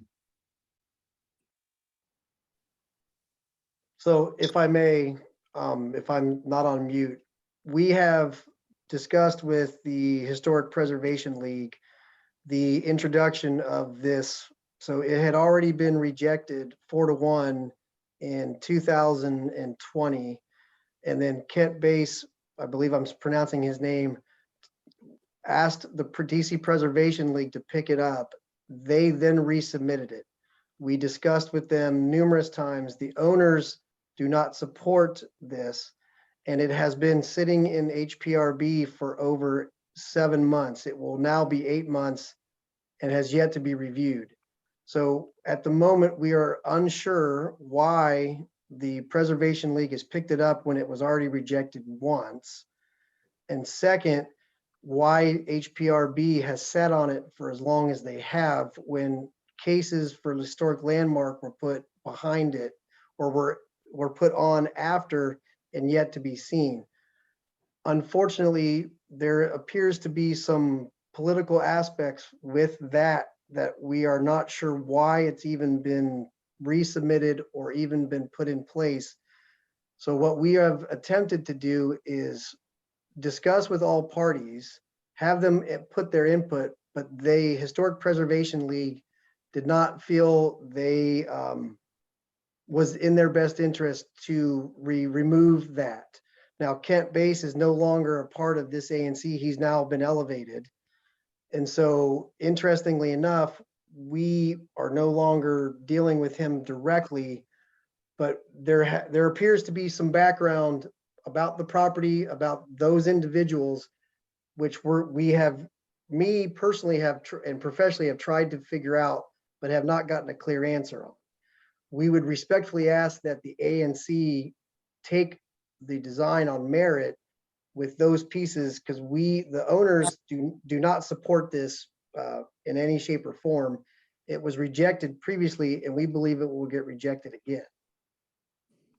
Okay, well, I would just clarify, and I'm not trying to take up a lot of time in the committee, but I'm well aware of this and have been for quite some time. I actually spoke today on the phone with the DC Preservation League to make sure that I was understanding all of the pieces. And based on what I have reaffirmed with them, as I said, it went through, the application was put in. It went through staff review. It was unanimously supported by the staff. It was presented to the HPRB board. They did not support it. It was then reintroduced based on support from the staff at HPRB and Kent himself to ask the DC Preservation League to put in an application, which they have. And you can see the application online. It's a full application with a whole lot of data on it. I read the whole thing this afternoon myself, just to make sure I understood the basis of it. And, and whether or not HBRB decides to put it on their schedule is totally up to them. It's an active case. It will come before them. They will either decide to take a vote on it again or not. But I can only speak for myself as a committee member here. I am not going to support moving this project forward until HBRB has made a final determination. The owner of the building does have some say, but when it comes to historic designation of a building, their great weight is not considered. It's the history and the backing and the documentation that's put in to support it. I know that personally from experience. I have dealt with historic designations on buildings that I've had come before me in 1B, and was a participant in another building that was very contentious. So I'm just speaking for myself here. I'm not trying to say anything on behalf of anybody else. I will not be supporting this until HBRB makes a review. Aside from the fact that there are a lot of concerns other than that on this project, the historic designation is really important to me. Mr. Chair, Dimitri, I was just going to say though, I mean, that's the first hand. Dimitri McDaniel was next, and I think we should. I actually think Tony was next, but I do have a comment about that, the historic piece, because that sort of came out of nowhere. And Tony, go ahead if you want to go first. Who is the single member district person? Is that who's? So this is in single member district 1E01. That district currently is vacant. In the interest of disclosure, I actually was the only candidate who filed to fill that vacancy, but currently that position is vacant. Okay. Oh, okay. All right. Um, and what's the major opposition? The opposition that was an opposition letter submitted. Sure. So just for everyone's awareness, we have received written statements of opposition from 3 neighbors at this point. And by we, I should say the committee members, which I am happy to share with the applicants as well. The phase where the community members would get to speak verbally about this would come up next. But yeah, so far we have received 3 written statements of opposition. I would comment on the applicant. Do you have a response to the opposition? We have spoken to the neighbors. We have emails and created Zoom. So this project has been presented to this, where we are today has been over a year worth of design. So we have made many concessions and changes to the design based on neighbor outreach. We made sure that we spoke with the 2 direct neighbors as well as the neighbors to the north, because this property, by not having any alley, has direct lot connection to multiple neighbors. We asked for support. We did not receive very much. We do have an email from a property manager saying that they addressed our concerns and we don't have any issues with it. There has been continued support or opposition from a Mr. Slade, who you heard earlier. I don't know if we will be able to appease Mr. Slade in any shape or form. I don't know if he, and I don't want to speak for him, he has voiced his opposition from day one about the project. From my point of view as the architect of record, we have actively or proactively reached out to all the neighbors that this affects directly. We've had design meetings that did not have any stress aspect regarding the ANC or BZA, meaning no schedule that we had to keep. So we did this. The 449, who is Chris Allison, he is in Shanghai, who had to deal with COVID and the strict lockdowns there. We withheld all of that for months. And then when we were getting ready to start this, that is when the DC Preservation League came back in to play, and all of a sudden it became another aspect. But to answer, we have yet to see any neighbor opposition letters. If they've been given to you, this will be the first time we have seen them. But we believe, based in the zoning code and the intent of special exceptions, what we're asking for, we have reached out to these neighbors, taken in their opinions, their feedback, made changes to the design, not once, but twice, and have now reached to this point where we're still accomplishing the owner's program and desires while taking into account that, and we believe we are meeting the burden as we are stating in our burden of proof for the zoning regs. Mr. Green, will be, No, I'm sorry. I was just going to say Mr. McDaniel was next in your. Okay, just as a point of information, we will, as I mentioned, make sure that we get any written statements over to the applicant as well. Yeah, my big question is the historic piece. I have a number of questions about this project. Partially the size of the proposed structure, that's one. What is its use, that's probably another. But with the historic piece and the suggestion that we should basically set this aside until it's been decided by the who was that? The HPRB. Does anyone have any information on that? Is anyone here to speak on what was submitted? Why is this I'm assuming we're talking about the existing structure is what is going to be what is deemed historic or is attempted to be deemed historic, based on what? Like it just feels a little and being new to this organization and sort of the ANCs, I just don't fully understand, one, where is that coming from? What information has been submitted? Is there anyone that can speak to sort of that concern? And if there isn't any information that has been presented, I just don't know if we as a committee can sort of make a decision based on that. So does someone have that? I see some things in the chat. Let me see, planning, here's the application. Dimitri, if you saw the email, the letter that was sent.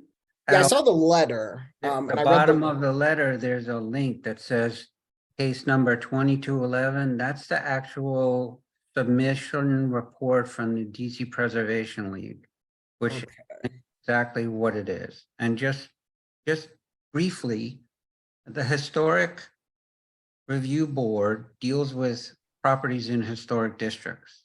Okay. The Preservation League is the district government, a district agency or district, I don't say agency, that's probably the wrong word.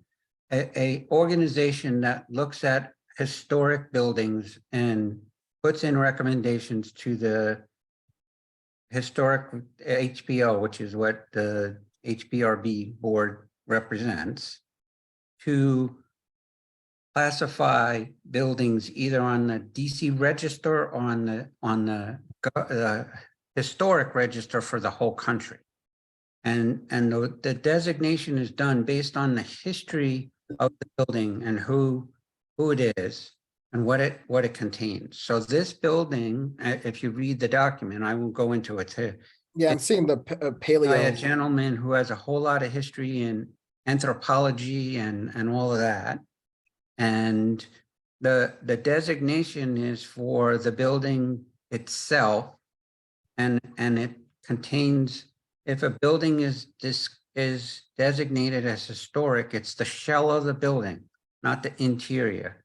If it's a building that has prominence, then they do the whole building and you can't do anything. So in this case, the two buildings are considered contributing.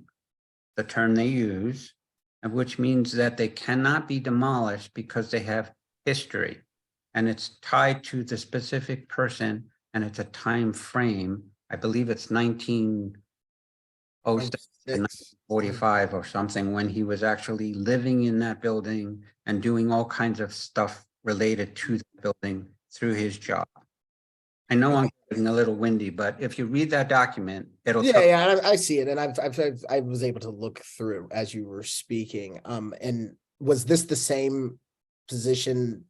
I think Mr. Mark mentioned that this was voted on previously, and it was shot down by 4-1. Is this the same basis? Correct. The only thing that was done in this resubmission is additional research. So it hasn't been changed in the fact that like some additional person of importance was found on top of Mr. Gilmore. They just beefed up the research about this particular person. There's nothing architectural about the building that they're saying is contributing to it. It's just this particular individual. Is this the Charles Whitney person? Is Yes, that the sir. added person? Yes, sir. All right. All right. Thank you so much. I just want to, and I'm going to let others speak. On the basis of the Historical Preservation Board review, I don't think I really support delaying a decision on this. And I'll let others speak to that. That on just that piece, on the structure itself and sort of how it, on those questions, I think I have a ton of other questions about that. But I just wanted to speak to what was mentioned by Mr. Nelson. So I'm going to let others talk. Can I ask a question just so we're on the same page factually here? Would, regardless of a decision being made or not, or whatever the outcome of this committee, if it were to vote this evening, a historic designation by HPRB would supersede. So say in the example of if this committee were to support the application as is, but then this property were to be deemed historic in the coming months, that would supersede our inputs. Is that correct? Is that our collective understanding? Correct. From my point of view, I have to take two avenues. I have to get support. So to your point, if HPRB ultimately were to deem this as a historic structure, if I have BZA support for this, I would still have to have HPRB support. And if HPRB support is contingent in any shape or form, I may have to amend the structure to come back to then represent to you. So from my point of view, I kind of have to deal with the chicken and egg aspect no matter what. But what I am trying to explain to everyone here is I would like to have a discussion, like, yes, there is no denying that this is out there, but I would like to have a discussion on the merits of the BZA, the presentation, because no matter what, I still have to deal with that aspect. And there's a lawyer that the owners have retained who are representing them in that case. They're not here tonight. So there is kind of, tandem avenues or parallel avenues that this project still has to take. Okay, thank you. Thank you for that explanation. Next on the list. Awesome, thank you. Yeah, so I'll go into some more of the design aspects of it. So did you mention that the owners are actually not here tonight? They are not, they are in China. Okay. Can you walk us through what the intended use of the houses will be for? And I say that as a plural. So the intent is to have 2 single-family homes on this property. So it's RF1 is allowed to have 2 units, 2 families, and we will have 2 single families. Currently, the existing structure is a single family home being rented as a single family. As a part, again, for transparency, as a part of our neighbor outreach, there was previous rental of that home that was not compliant with zoning regs. Through this aspect and through this work, I worked with the owners in order to ensure that if we present this, that the home is compliant with all current zoning regs. They've had, and now the DOB come and inspect the property. They have a rental license as a single family home, and it is being rented as a single family home while they are in China. Why not try to separate it into multiple units like they were trying to do previously? Meaning have it be 3 units versus 2 like some of these others. And because that was the intent, right? I mean, that's what was on Zillow. It was brought to our attention. I went and actually looked on Zillow. It's still up there. It says that it's canceled, but like I guess you can't take down the history of it. And so like it clearly is made for a rental property, and it is being designed, particularly that back unit. I mean, 4 bedrooms in that small space. That's designed to cramp, right? Is there to cram people in? Is it? Are they suggesting that they're going to use that are they going to live in it? So they are in the Foreign Service. My understanding is they will be returning in about a year or so. So the intent is they will be in the front and then they will be able to rent the unit in the back as they, if they so choose, they can then subdivide the property and sell them off as two individual units. And essentially it's like a condo. You'd have a front unit and a back unit versus having them be combined as one building with 2 units combined. It is larger than most, but at the same time, you've got the ability and the land in order to have a 4-bedroom home, which is, a lot of these condo conversions are 3 bedrooms. You don't really get to see a lot of 4 bedrooms where you now have a family that can have 2 kids and a guest, au pair, all those things. So that's the reason why that building has 4 bedrooms in the back, and the front has has like 6 bedrooms. So essentially it is a large scale development when you think about the number of bedrooms, but you're also looking at a district or a city which does not have larger homes. And a lot of people have to move out because they can't find homes of this size. So I do believe that they're meeting a need by building, or the desire to build, a larger development here. The history we can't escape. We're not trying to escape. It's, but as I have come as the architect of record, one of the main points that I said to them, and as I've said to Mr. Slade and other neighbors, is if I'm going to put my stamp on these set of drawings and expend my professional capital on the project, they have to be compliant with the zoning regs. And that is what I have worked with them to do. Are there any contingency plans to ensure that they stay in compliance? Because that's great that you're doing this now, but when you're done, you're done. Well, I mean, there are covenants that are in place within the city regulations. I don't know if, so like, for instance, when you put a wet bar in the basement, you have that au pair suite or that in-law suite, there are covenants that are required by DOB to be signed that you are essentially having a single family home.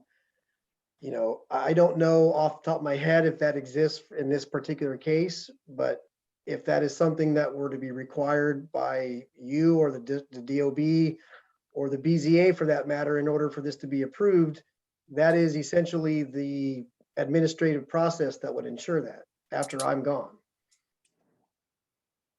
I'm going to write that down because that is great. Great to know.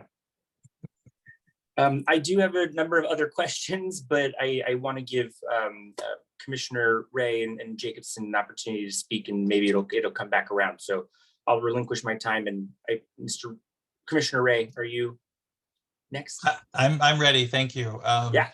Just to kind of go back to what Patrick, Mr. Nelson was saying, I would say we are here tonight. I know a number of the neighbors are here tonight. I think we need to at least give them the opportunity to say there's peace. Whether or not we will vote on the final version of this evening will remain to be seen. But I think it's good that we're at least getting the questions out there, and maybe we will come back. We'll see. My question to you is more on you have a parking space which I would call on the side of the building. It's in what is currently a shared driveway. Does the parking space cross over into what I would call an easement? I don't know if it's an easement, but does it cross over into the shared driveway space, the parking space? Right. So currently there is the way that they park right now is they essentially park in front of the two garages, the two garage doors. Yeah. And then as they back out, they park or they drive in that shared parking area. So by both widening the driveway, we're increasing that path of travel for all entities. We're allowing essentially like a parallel parking spot to the left or right adjacent to 451. And we're also providing that space as it turns in between the two buildings in that courtyard area. Yeah, no, and then the space of the courtyard is not my concern, but the one that you have at the side of the building, and maybe your drawings could be improved to really show this, but it's not clear to me from the drawing that the parking space itself doesn't actually encroach into the shared driveway. And so I would want to see something that kind of indicates that, because you didn't move the building. You know, I know you're saying you've increased the size of the opening to the driveway, but the building is still where the building is, and so there's no more space between your house and their house. And I'm just worried that they're not going to be able to get by. You're speaking of this spot right Yes, here. correct. So if you look at these two lines, this is the current path of travel. Okay. So if they pull in and they still stayed in that same spot, they can essentially clear, and this is the rectangle of that drive. So they can essentially still park and still turn here and park in here. All Now, right. we could add that car that shows the adjacent 449's parking spot to help clear that, or we could show that path of travel if that were to help clear that up. Well, I think it would be helpful for this drawing to clearly show that this parking space is entirely on what I'll call it, for the lack of a better term, their property, and Okay. not necessarily in the shared space. But am I wrong though in looking at that and seeing, are those window bays, or what are those squares that the car seems to be on top of? Right here is a window well. That's a window well. So it fits right in between, right? And that's why I was saying it's a parallel parking spot. Yeah, but I mean, maybe I'm misunderstanding what you mean by that. It's hard, of course, without the third dimension, to see how the car is on top of the window well. I mean, it is effectively is the tire on the window well? You're talking about right here? Yeah. I mean, you pull in, you park right here. This is at grade, so it's not a curb. It's got a grade on it. But I understand your point. I see. I mean, you could follow that. I mean, the tire could go down that hole.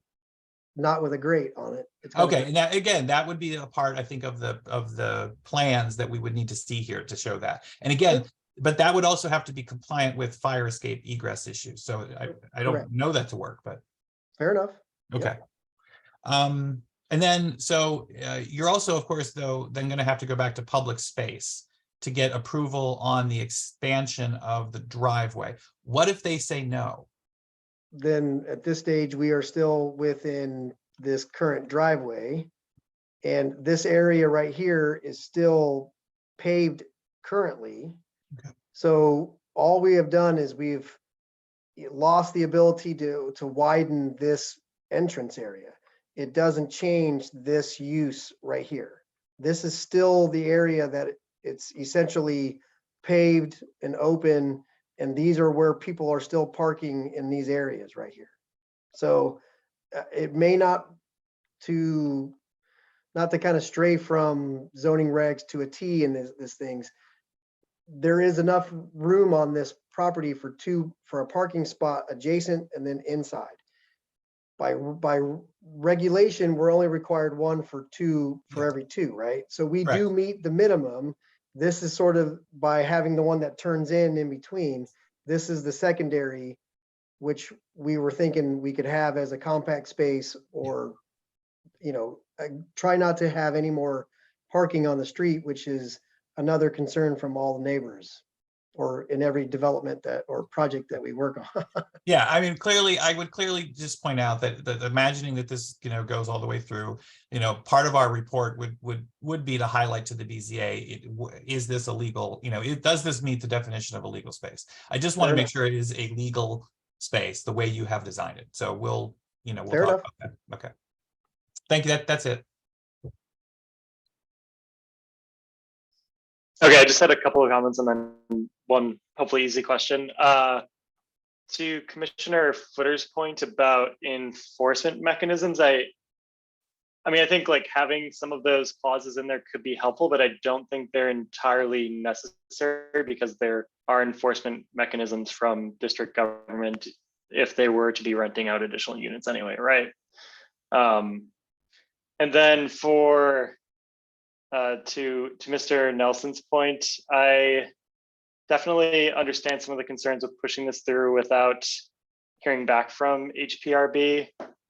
I do tend to agree that someone needs to give it an answer, and if we hypothetically were to approve it and HPRB says that this is a historic designation, then at that point, like it is out of our hands and they do overrule us. So I'm not as concerned about that aspect. And then I guess just a question for Mr. Freeman. What has the neighbor to the north? I do not remember the exact address, but what is the neighbor with the shared driveway? What are their thoughts on the expansion and the current plans? So are you referring to Mr. Allison, 449? I believe so, yeah. So, okay, so to the east. So to the neighbors to the Oh. north, they have been indifferent at best. The neighbor to the east, his concerns through our emails, and I'm happy to share the correspondence. We have shared a construction agreement with them. They are primarily because they are also overseas in the Foreign Service. Their concern is dealing with their tenants in construction. And you will also be hearing from 447, which is the exact opposite side and shares the party wall with them. So they, with both of our projects, now they're sandwiched between potential construction. But what we have done with Mr. Allison has been we have shared a construction agreement and stated that we are willing to discuss all aspects of repairing of the driveway, tenant use, day-to-day construction times, all of those things, because that's been his primary concern. He's concerned about, having construction here, but then our response also at the end of the day is if we redesigned this in a different manner as a by right project, we would still be having the discussion about a shared driveway and a construction agreement. And so I tried to make sure through our conversations that we understood the separation between zoning concerns and regs and construction and building code pieces. My impression that he had some zoning concerns and the size, which we addressed, but his overarching concerns were construction-based, code-based, day-to-day operations and his tenant and the potential loss of rental income from the inconvenience. And have you thought about a by right project for this? And if so, what would that look like? Just like rough sketches if you have. Well, to sort of step back into the historic preservation aspect, Mr. Nelson talked about that it protects the shell. You get into aspects, well, does it protect the rear facade? You get into some of these more historic landmark aspects, or not even a landmark, but historic zones. What we believe by designing this building as a separate space or a separate building at the rear, we actually are meeting a number of the intent or design intents of the historic districts, historic properties. So we are not necessarily building over top, trying to remove an architectural rooftop element in an RF1 zone or doing any of those things. We're completely leaving the shell and the semi-detached and the vernacular in place and not affecting it in any shape or form. You also get the 10-foot rule and having those aspects, which then could potentially affect the neighbor at 453, which shares the property or the party wall. So the by right project we did look at, we are not able to get as large of a development, meaning the number of bedrooms, but we also believe that we sidestep issues of 10-foot rule, vernacular, having push up and push back, all of those other aspects that a lot of neighbors don't like as well. So in a way, we have chosen a harder, more arduous path, but it took away those types of discussions with the neighbors. Does that make sense? Yeah, thank you. And that's helpful to hear what some of that might have looked like if it was a by right project. I know that some of the by right housing that has come up near me should have been, if the developer could have been more units, which would have been helpful for the area in making housing more accessible, and ended up taking the easier path and just making single family homes. So appreciate you mentioning that. Right, and not to belabor these points, we do work with developers, we work with a lot of homeowners. So we are very conscious of how these projects affect the vernacular, the architectural styles, the pieces, and how it changes the dynamic and the fabric of our built environment. And sometimes we also do repair work where these flips are done and they're done bad. So we're very conscious of, if we don't have to mess with the structure and we can do this in the back, we believe it's the better path, and it doesn't open up these other pieces to it. And it doesn't change that vernacular, it doesn't change that fabric. Thanks. I'll defer back to the chair.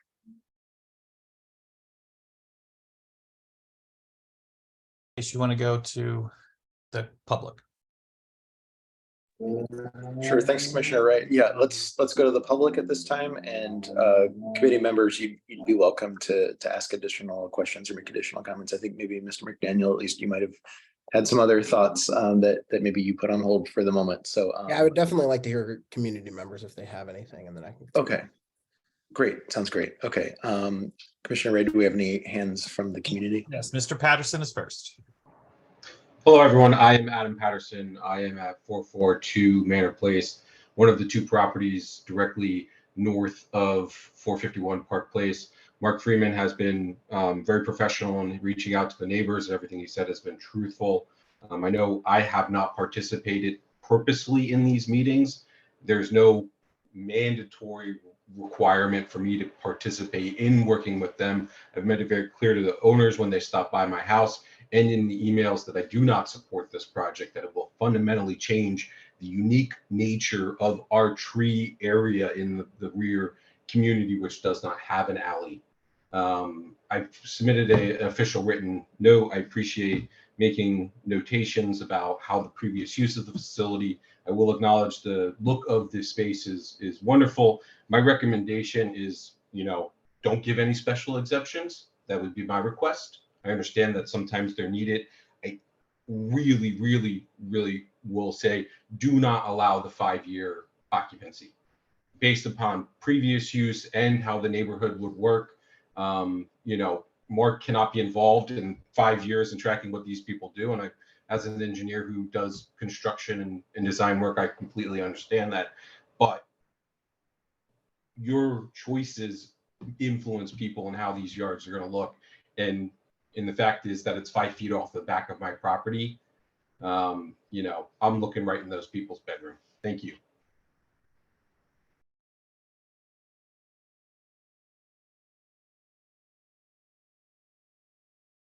The moment.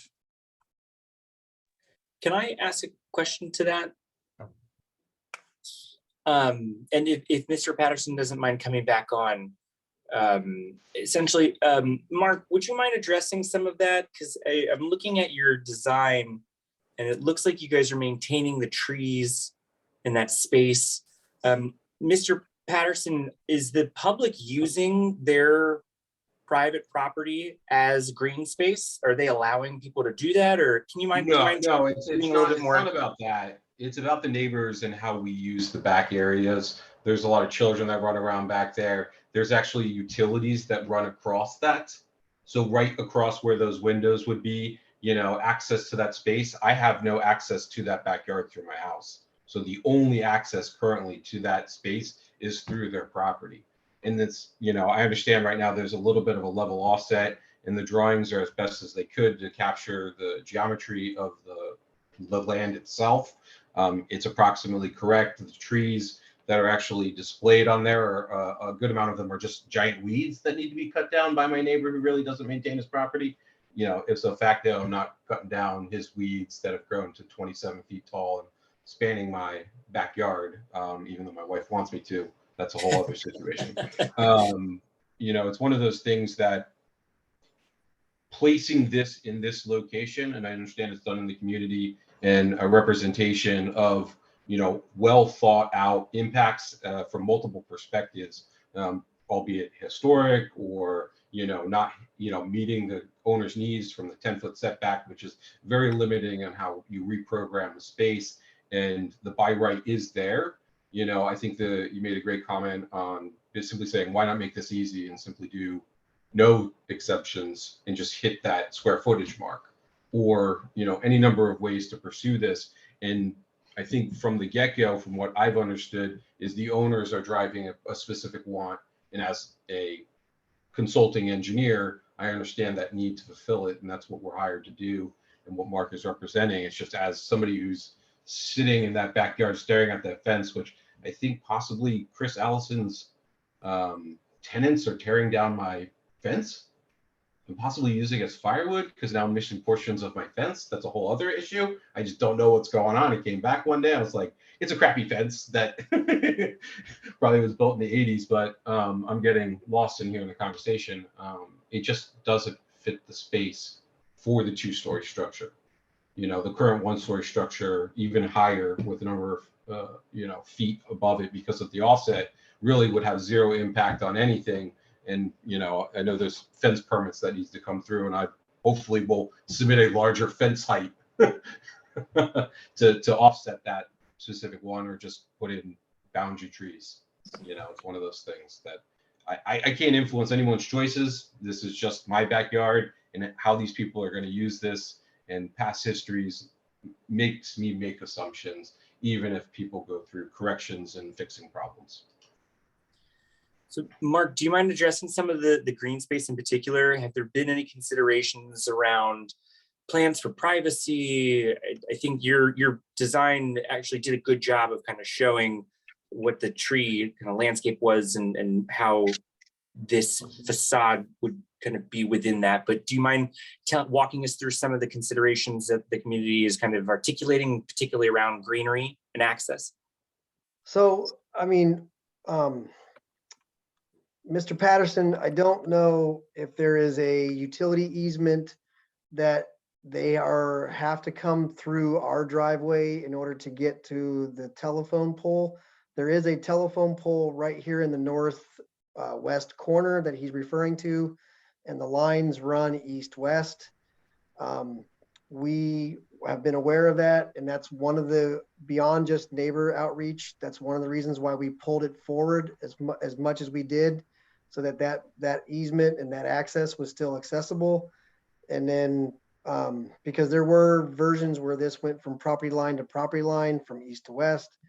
But beyond that, we have, tree canopy, your roots are essentially as wide as your canopy is. And so we have the other advantage of being able to pull the building off of these property lines is to stay away from all of these existing canopies and not get into the weeds, no pun intended, and not affect any neighboring landscape. Okay, and that was another neighbor response from Chris Allison, and the neighbor to the west was, I don't want you to build up to the property line, have to tear down my fence, affect any of my yard, affect any of my green or any of those things. So we are able now, by pulling this off of the property lines, to minimize or essentially take that discussion out. We aren't affecting any of these adjacent trees, any of those things. As a part of this process, we need to have civil done in order to bring the water lines and the utilities back there. We will have to do a tree analysis for any of those trees to make sure that there is no aspect or no effects on them either. So I believe Mr. Patterson has a point where he wants to maintain as much green and sereneness in his backyard as possible. I think we're doing that. We're not intending or planning to affect any of his green space or any adjacent neighbor's green space. And then he mentioned that he would be looking into the windows of a bedroom. The plan per se, what he is, I think, to just so that we are clear on this, the bedrooms are actually so the north is to the left. When you're looking at those renderings, the north is on the back end of the drawing. All of the windows and everything to the bedrooms are on the southern facade. Okay, so in this way, we've got a full areaway that these two bedrooms come out that would have egress ladders to. On the top floor, the two windows that he's referring to on the back end, one is a laundry room, the other one is adjacent to the stairwell. So not common spaces, not constantly be using, you're not going to be peering into someone's bedroom or vice versa, them overlooking that. These are primary circulation spaces, so there will be people in there at time, but not as much or in a private situation peering into a bedroom. I appreciate that, and that is noted. Thank you. I agree, the green space isn't on their property. It is ours. So, our neighbors. That I do acknowledge that. Thank you. Can I ask a factual question just to make sure that we're all thinking about this the same way? Sorry, 3 factual questions.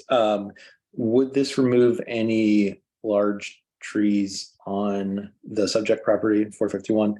What is the change in height from the existing garage to the new proposed dwelling? And then is there a change in the distance to the property line of the north wall going from the existing garage to the proposed new structure? Thanks. So let's see here. So this, this is the existing garage on Mr. Allison's property. You have that same rectangle here, okay? So you've got 11'10", so essentially 17 feet has been reduced down to 5 foot and change is the new setback for this accessory structure. The required rear yard, as we are calculating, a lot of people just come from the backyard forward or the back property line forward, but by definition, it actually starts at the back face or back facade of the structure. We have done it from the platform of the top versus here, which is why that line is right here. Okay, and that's why we have that hatched, because technically this is your 20-foot required rear yard, as we note. Okay. So I believe that answers your question about the setback on the garage to the new structure from the rear property line. The height, this isn't quite where it is. I don't have it, but if we've got 216.46, 227, so it's roughly 11 foot, 12 foot higher. Yeah, 11 foot higher. Was the top of the parapet to the top of the front parapet of the garage. That's the height change of the two structures. And was there one more question? Did I answer all of your questions correctly?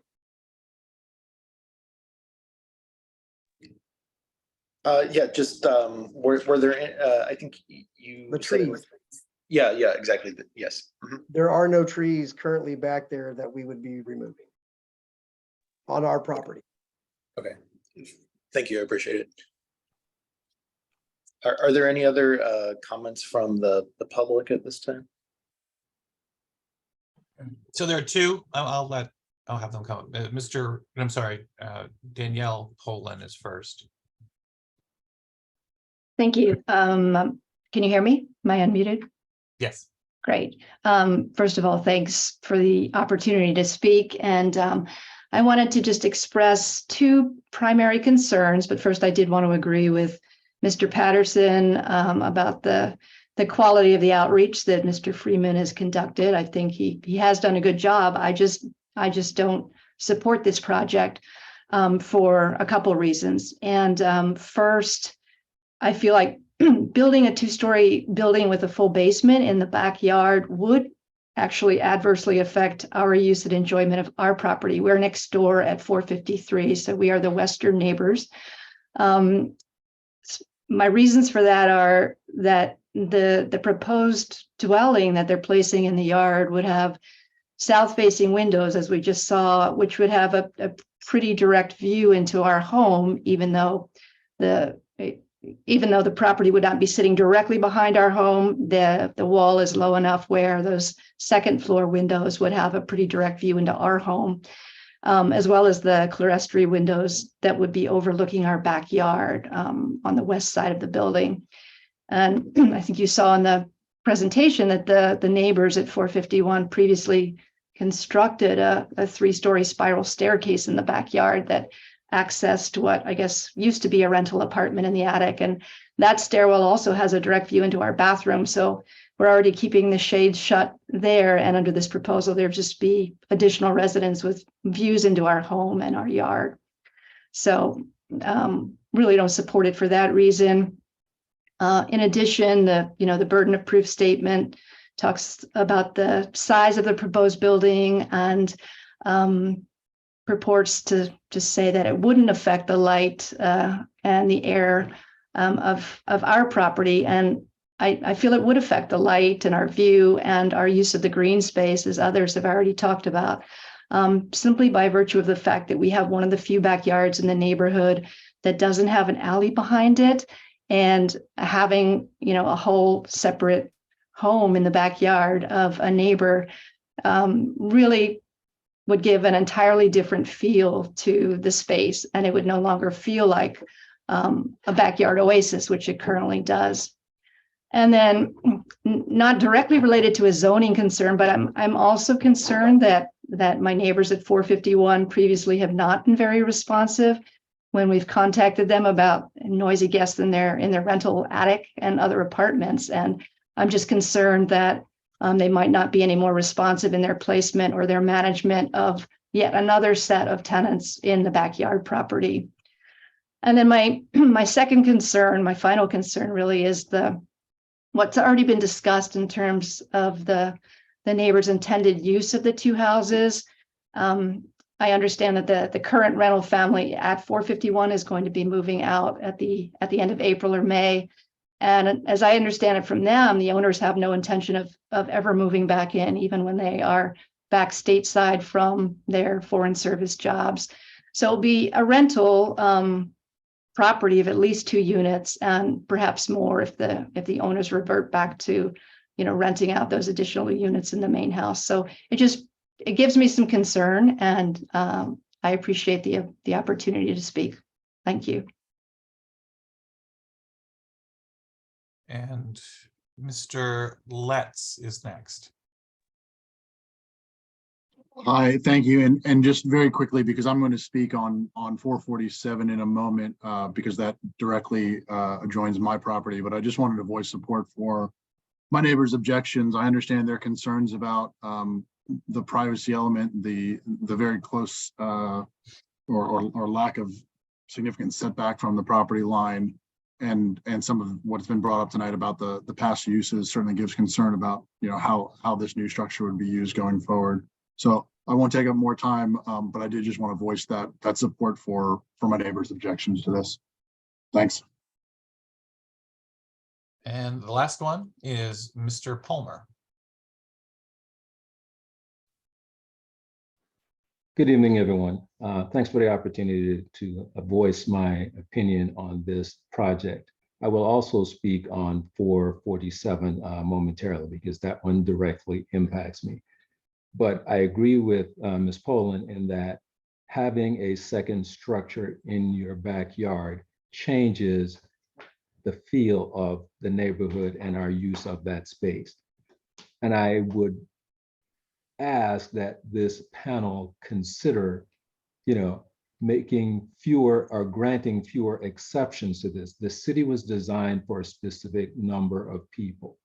I'm not opposed to change, right? We can talk about expanding and maybe even allowing the by right renovations or additions that's there, but fewer and fewer of these exceptions, because pretty soon the exceptions become the rule, right? And I'm seeing more and more of that. This block, I've lived here since 1998, and it no longer looks like what the neighborhood was when I purchased here, right? So we have new residents that are moving in and trying to reshape the neighborhood only for the purpose of creating rental spaces versus in expanding a dwelling that they intend to live in. And I would ask that this panel take that into serious consideration. I understand that you are bound by what the regulation says that you can use to deny it, but I think this really needs to be taken into serious consideration.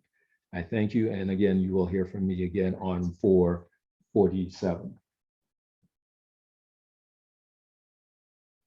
Mr. Chair, you're back to the committee.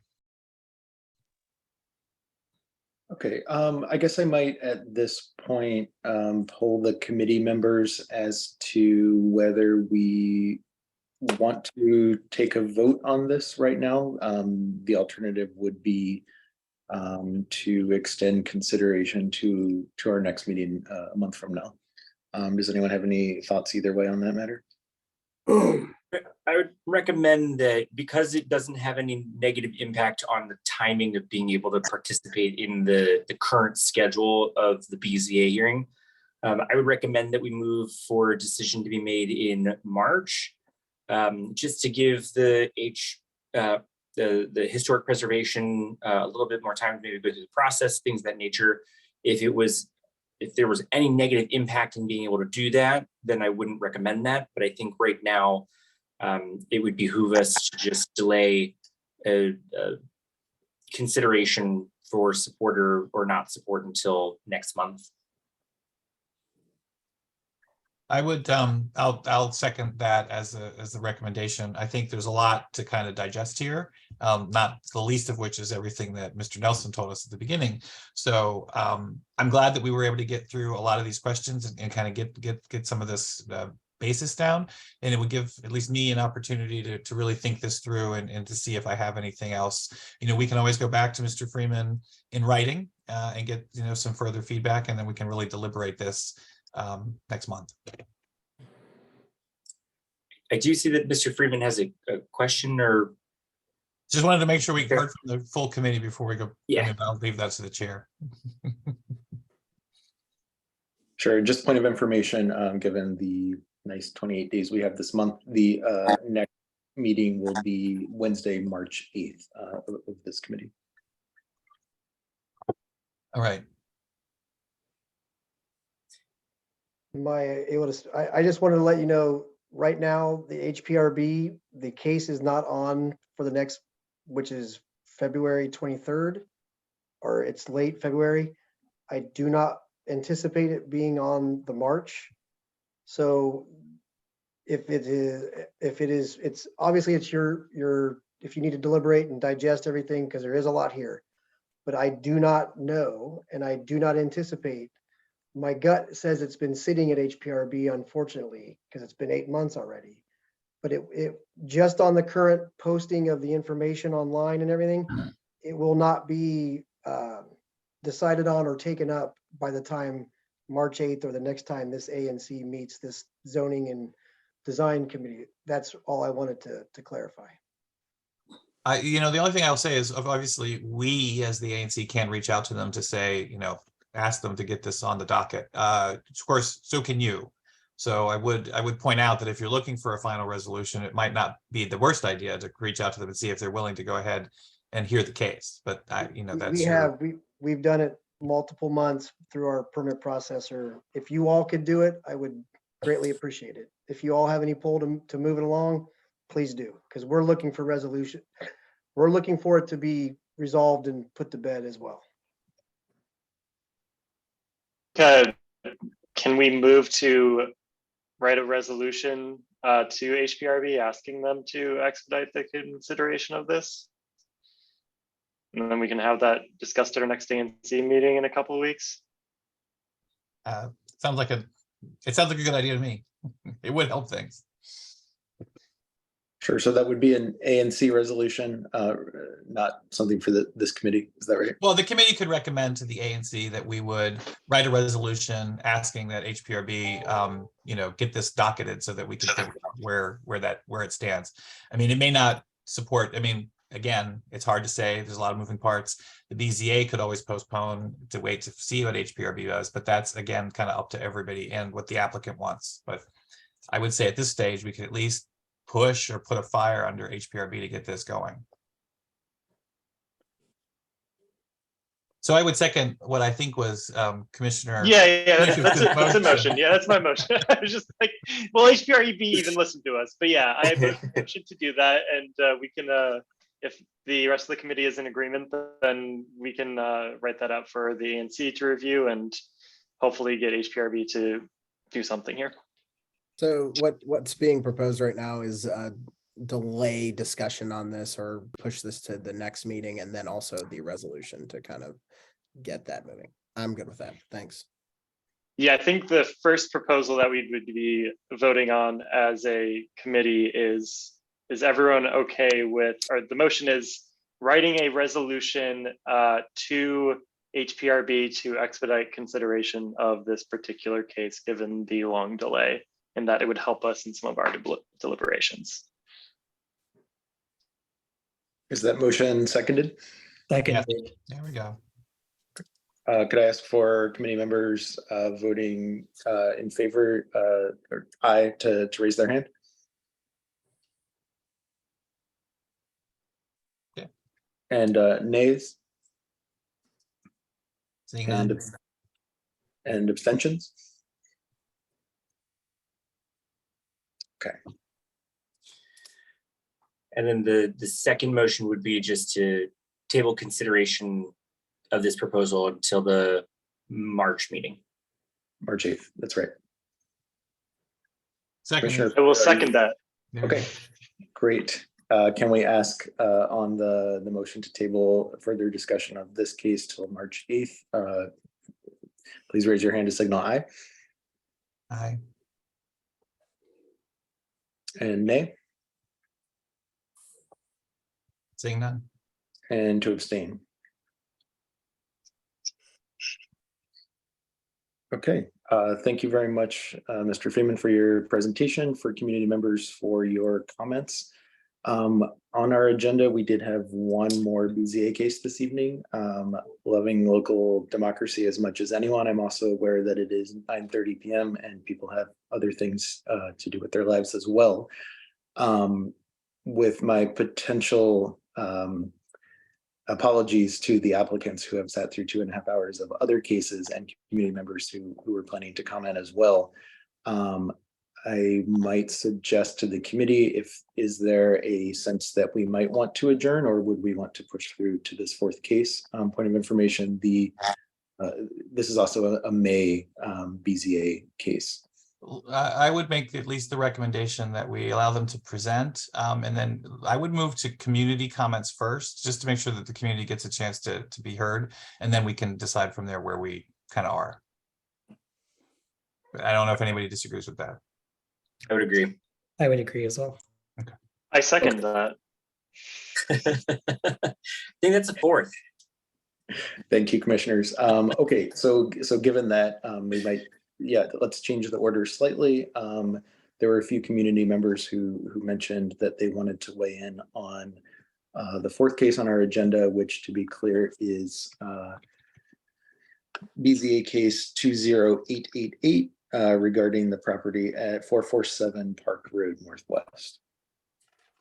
Commissioner Ray, are there any community members who've raised their hands? Yeah, well, I'm assuming we're starting with the applicant first, correct? I'm sorry, that's right. Yes. Yeah, and I'm assuming that that's the person that I just elevated, but we'll find out.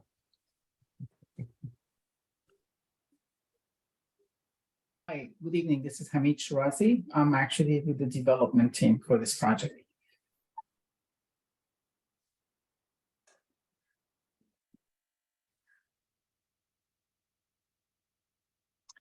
You're up. If you want to share your screen, you can go ahead. Would you also please elevate Mr.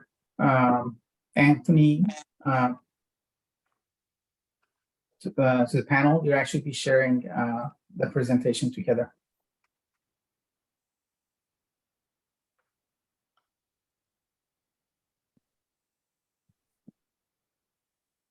Okay, very good. Hello, everybody. Can you hear me?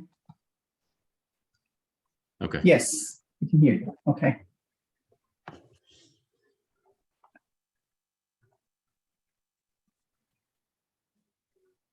Okay, well, good evening. Glad to be a part of tonight's discussion. Again, my name is Hamid Shirazi.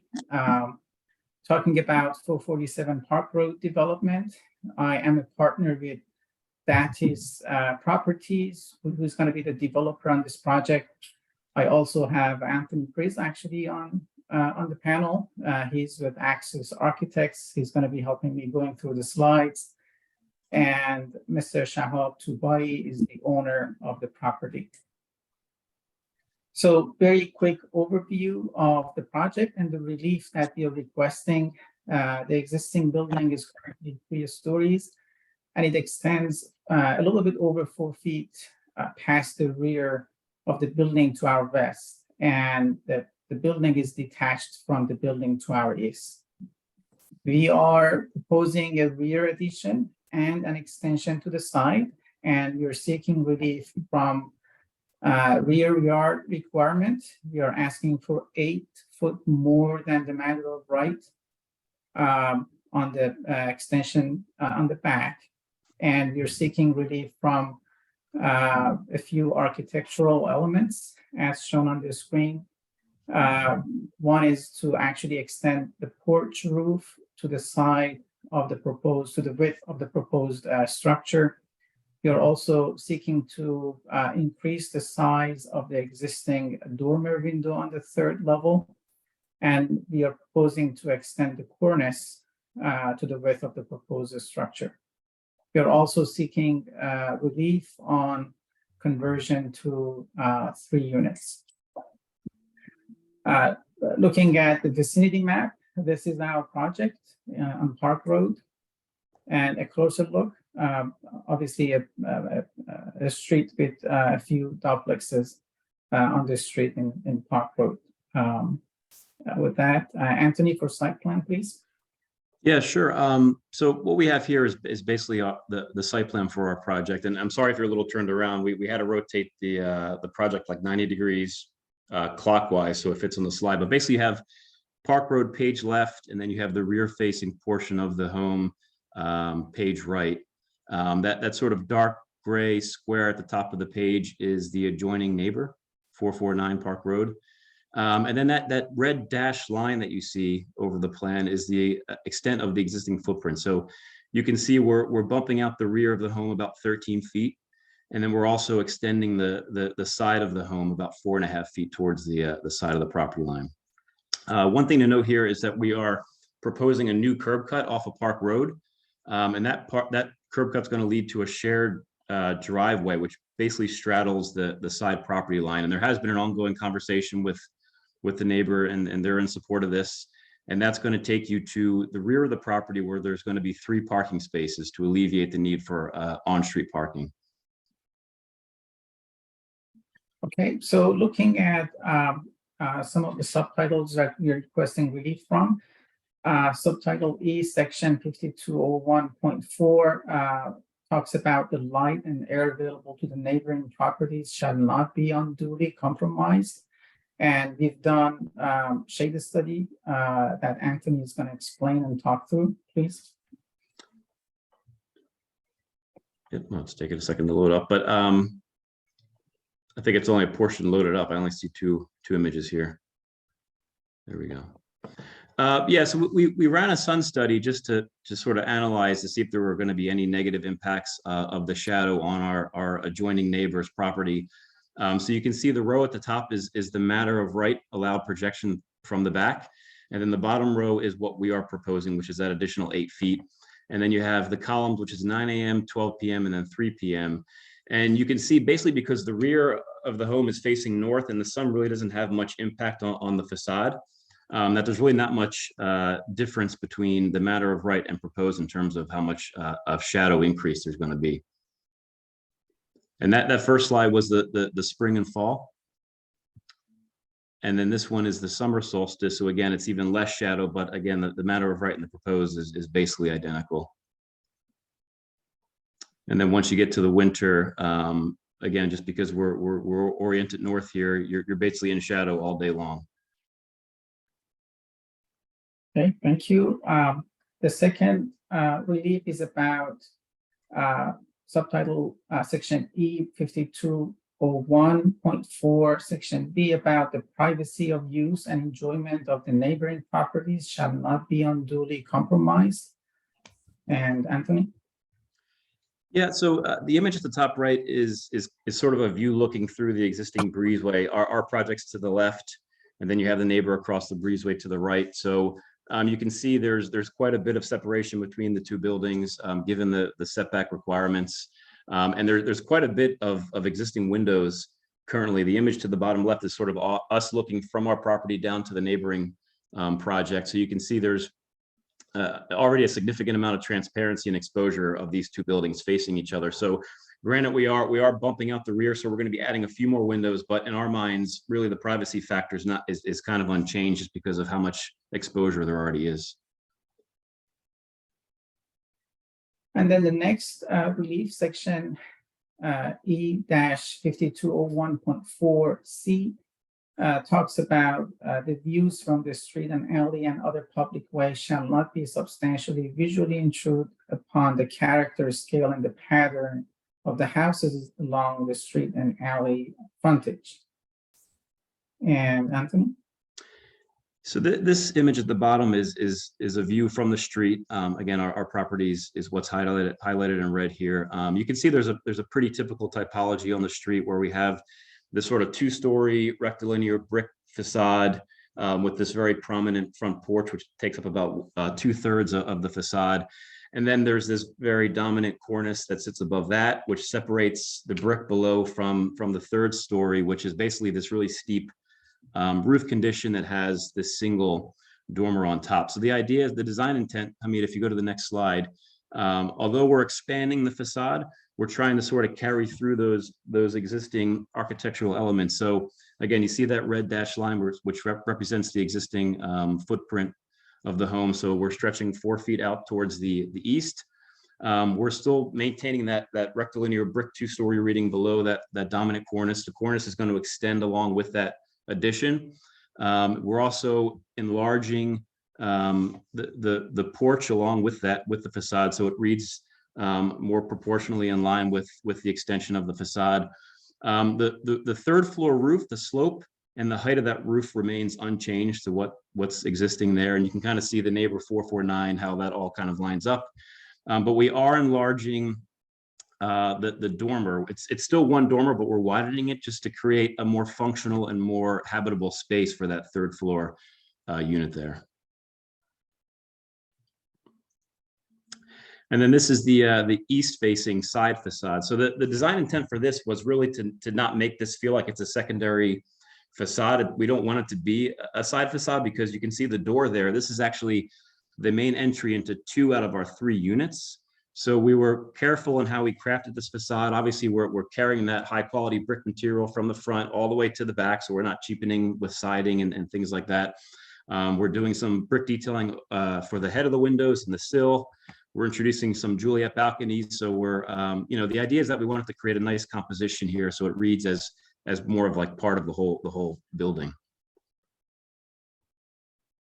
And then this is just a bird's eye. So again, you see the more restrained architecture of the front to fit within the character of the neighborhood. And then as it turns the corner towards the back, it becomes a little bit more modern, but still that material carries through.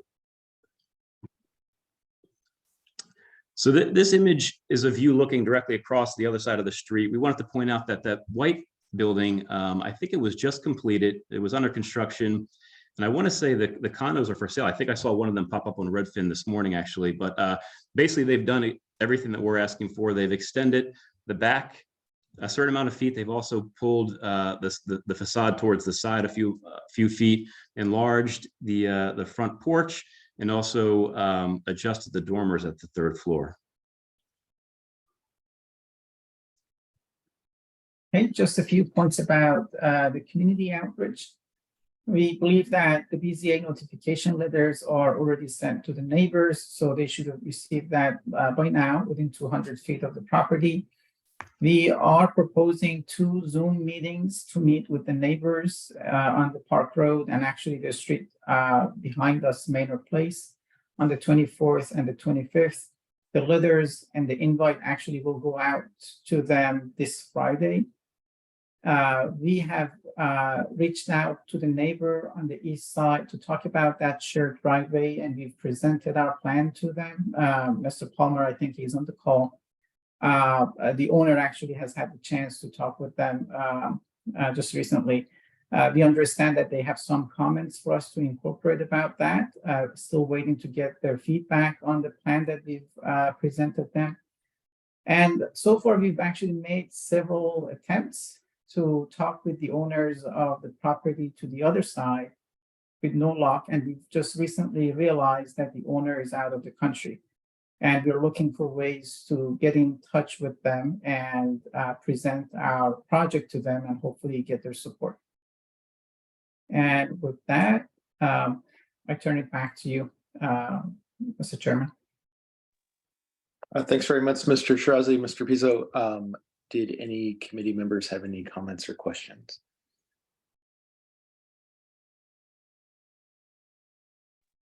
I thought we were going to allow the community to speak first. Yes. Sorry. For the second time, I have made the mistake at this late hour, the order of operations here. So thank you. Let's turn over to the community. Mr. Palmer, you're up first. Can we take down this figure that's on the screen?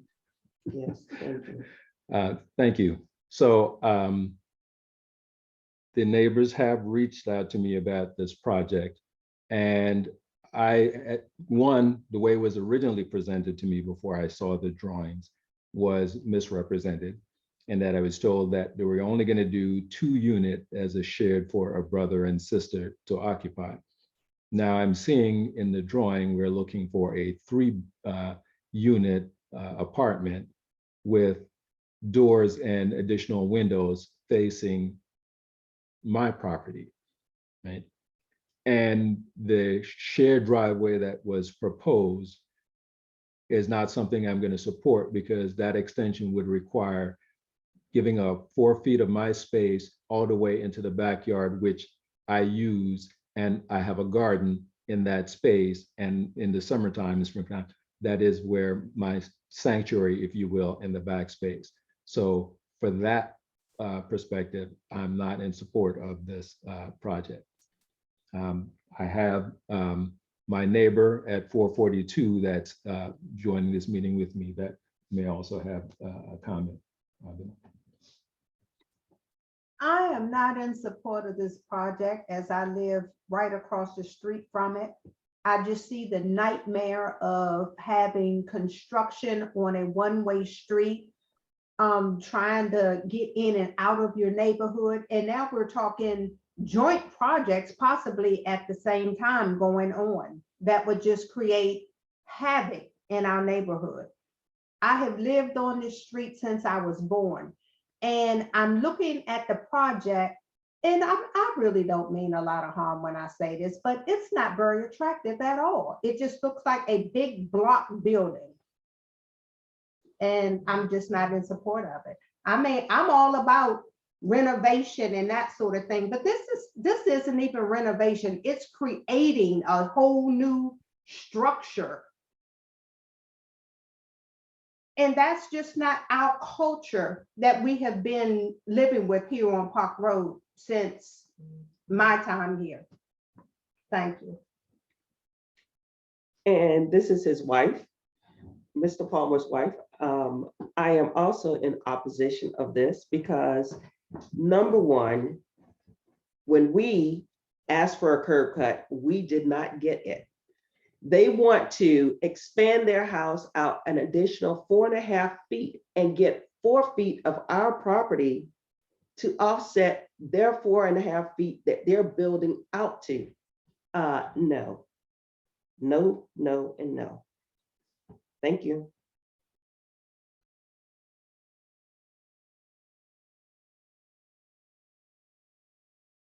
I was muted there. Mr. Letts is next.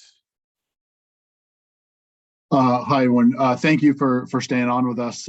We appreciate the opportunity to be heard tonight. I know it's late. I know it's not your day jobs, but we appreciate it. Tim Letts here. My wife, Diana Losta, is here with me as well. We live directly behind this property at 438 Manor, along with our 2 kids. Diana and I oppose the requested relief request here. Again, it is directly adjacent to us, the rearward extension, the additional rooftop structures, and the proposed parking scheme would significantly and adversely impact the use of our property and the enjoyment of our property and our home, along with our neighbors. And this, by our standard, does not meet the BZA criteria for exceptions. You've heard from our neighbors before. This block doesn't have an alley. The new owners obviously knew that when they purchased a property without an existing curb cut, without a built-in parking structure like some of the others on Park have. We purchased our home knowing that we were trading access to rear parking. It's typically found on a lot of other row houses in the broader neighborhood, in return for a large backyard with privacy, with green space. We value those elements of our home. We invest our savings in those elements of our home. And we just object to those traits being compromised by this proposal, in asking for exceptions to rules that are, as the proposal notes, designed to protect the neighboring properties from overdevelopment. I appreciate you bearing with me here. I've had a lot to think about this, and unfortunately, this is the first time we're hearing about it or having any engagement with the developer. So unfortunately, this is the forum where I have to share, my concerns about this project.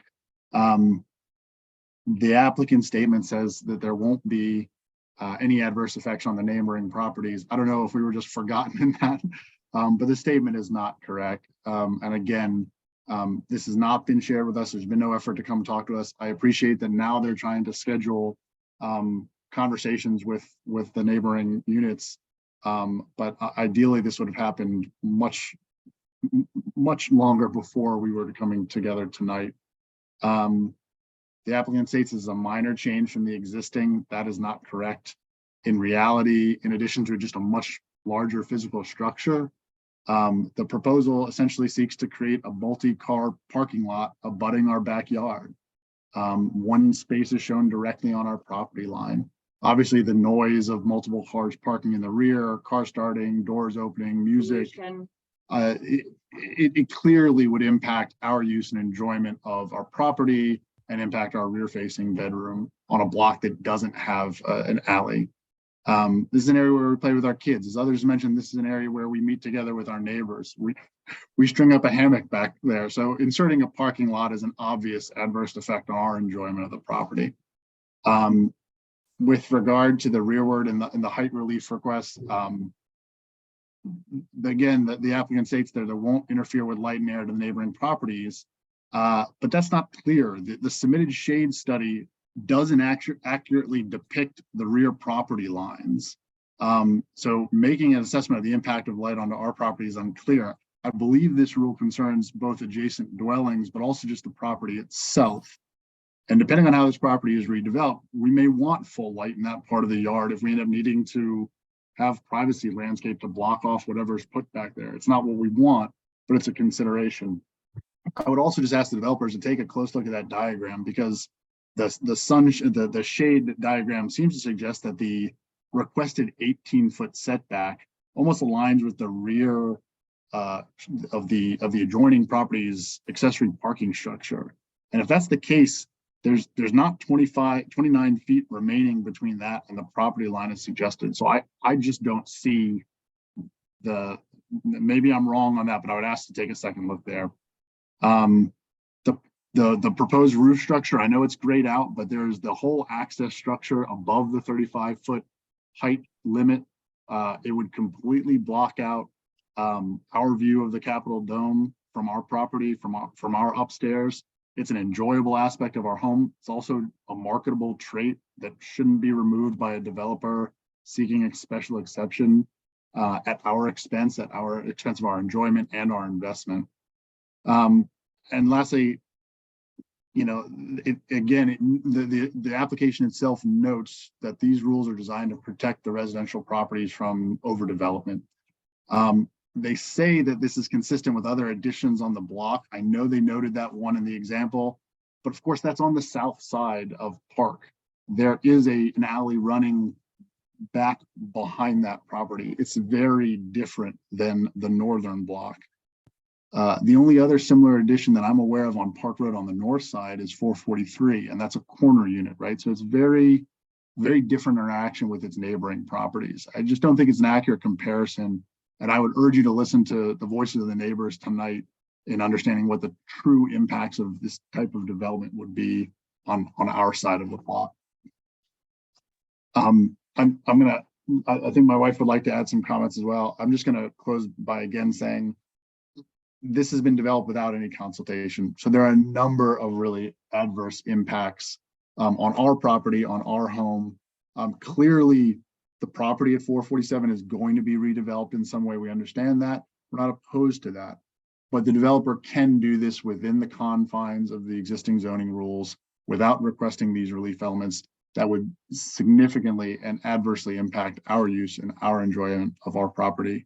I'm happy to put this in writing and formally submit that to you. I can do that within the next day if that's acceptable. That's it for me. Here's my wife. I just want to echo what my husband Tim just said. My name is Diana Elosta. I live at 438 Manor Place. There has been no outreach on behalf of the developers to us and to learn the impacts of this development on our property. I don't know what was referred to by the letter. I check our mail every single day. I have not received a letter. We have a 4.5-year-old son. His name is Owen. We play in the backyard every day. It's good weather. We have a little sandbox in our backyard. We, like Tim said, we string up a hammock along that fence where you're proposing to put in parking spots. We have a 1.5-year-old daughter named Sophie. There's very little green space in our neighborhood.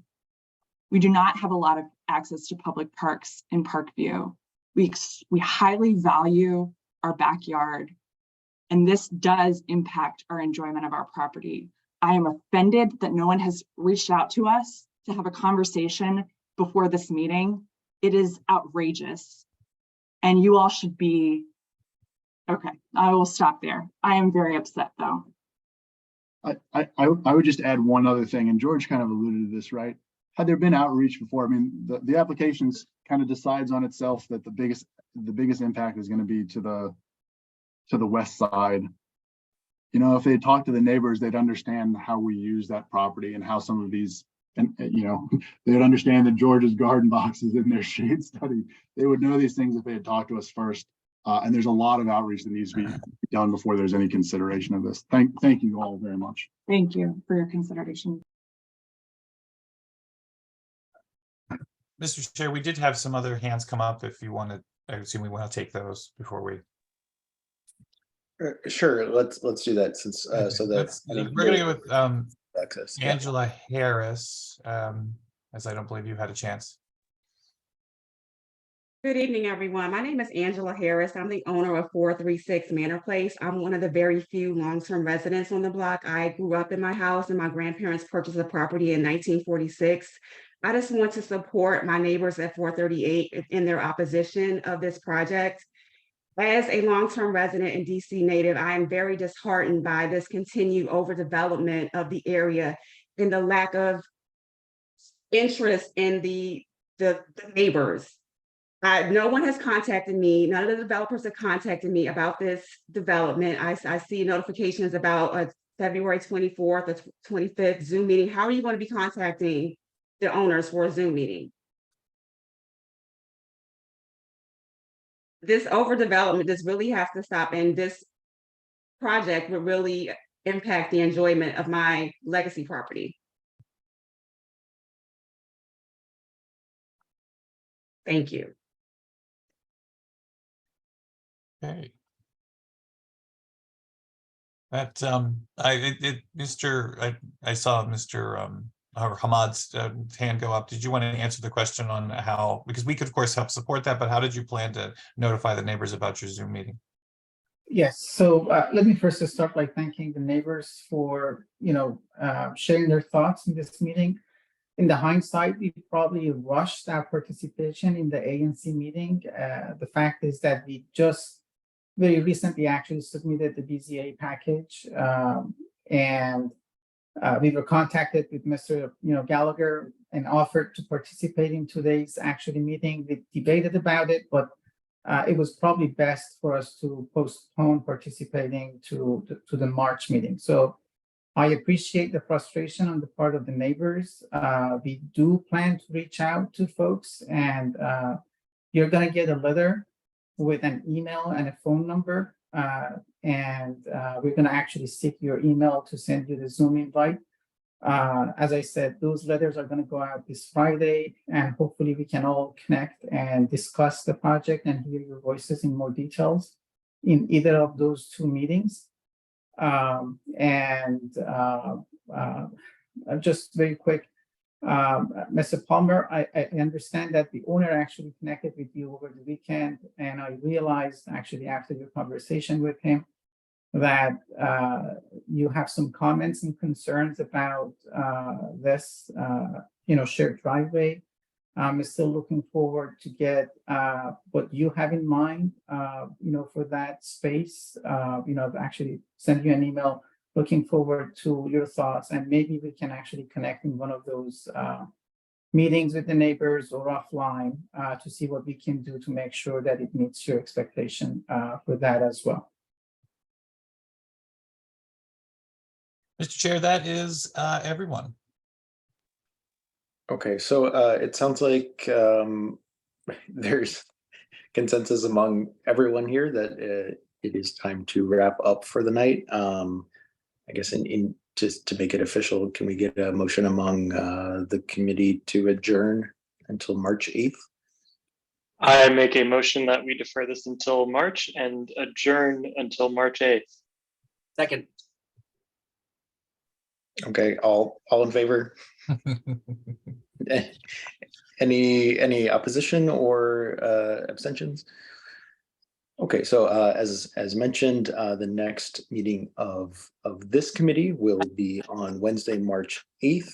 The next meeting of ANC 1E, so that's the elected advisory neighborhood commissioners of 1E, will be on Wednesday, February 22nd.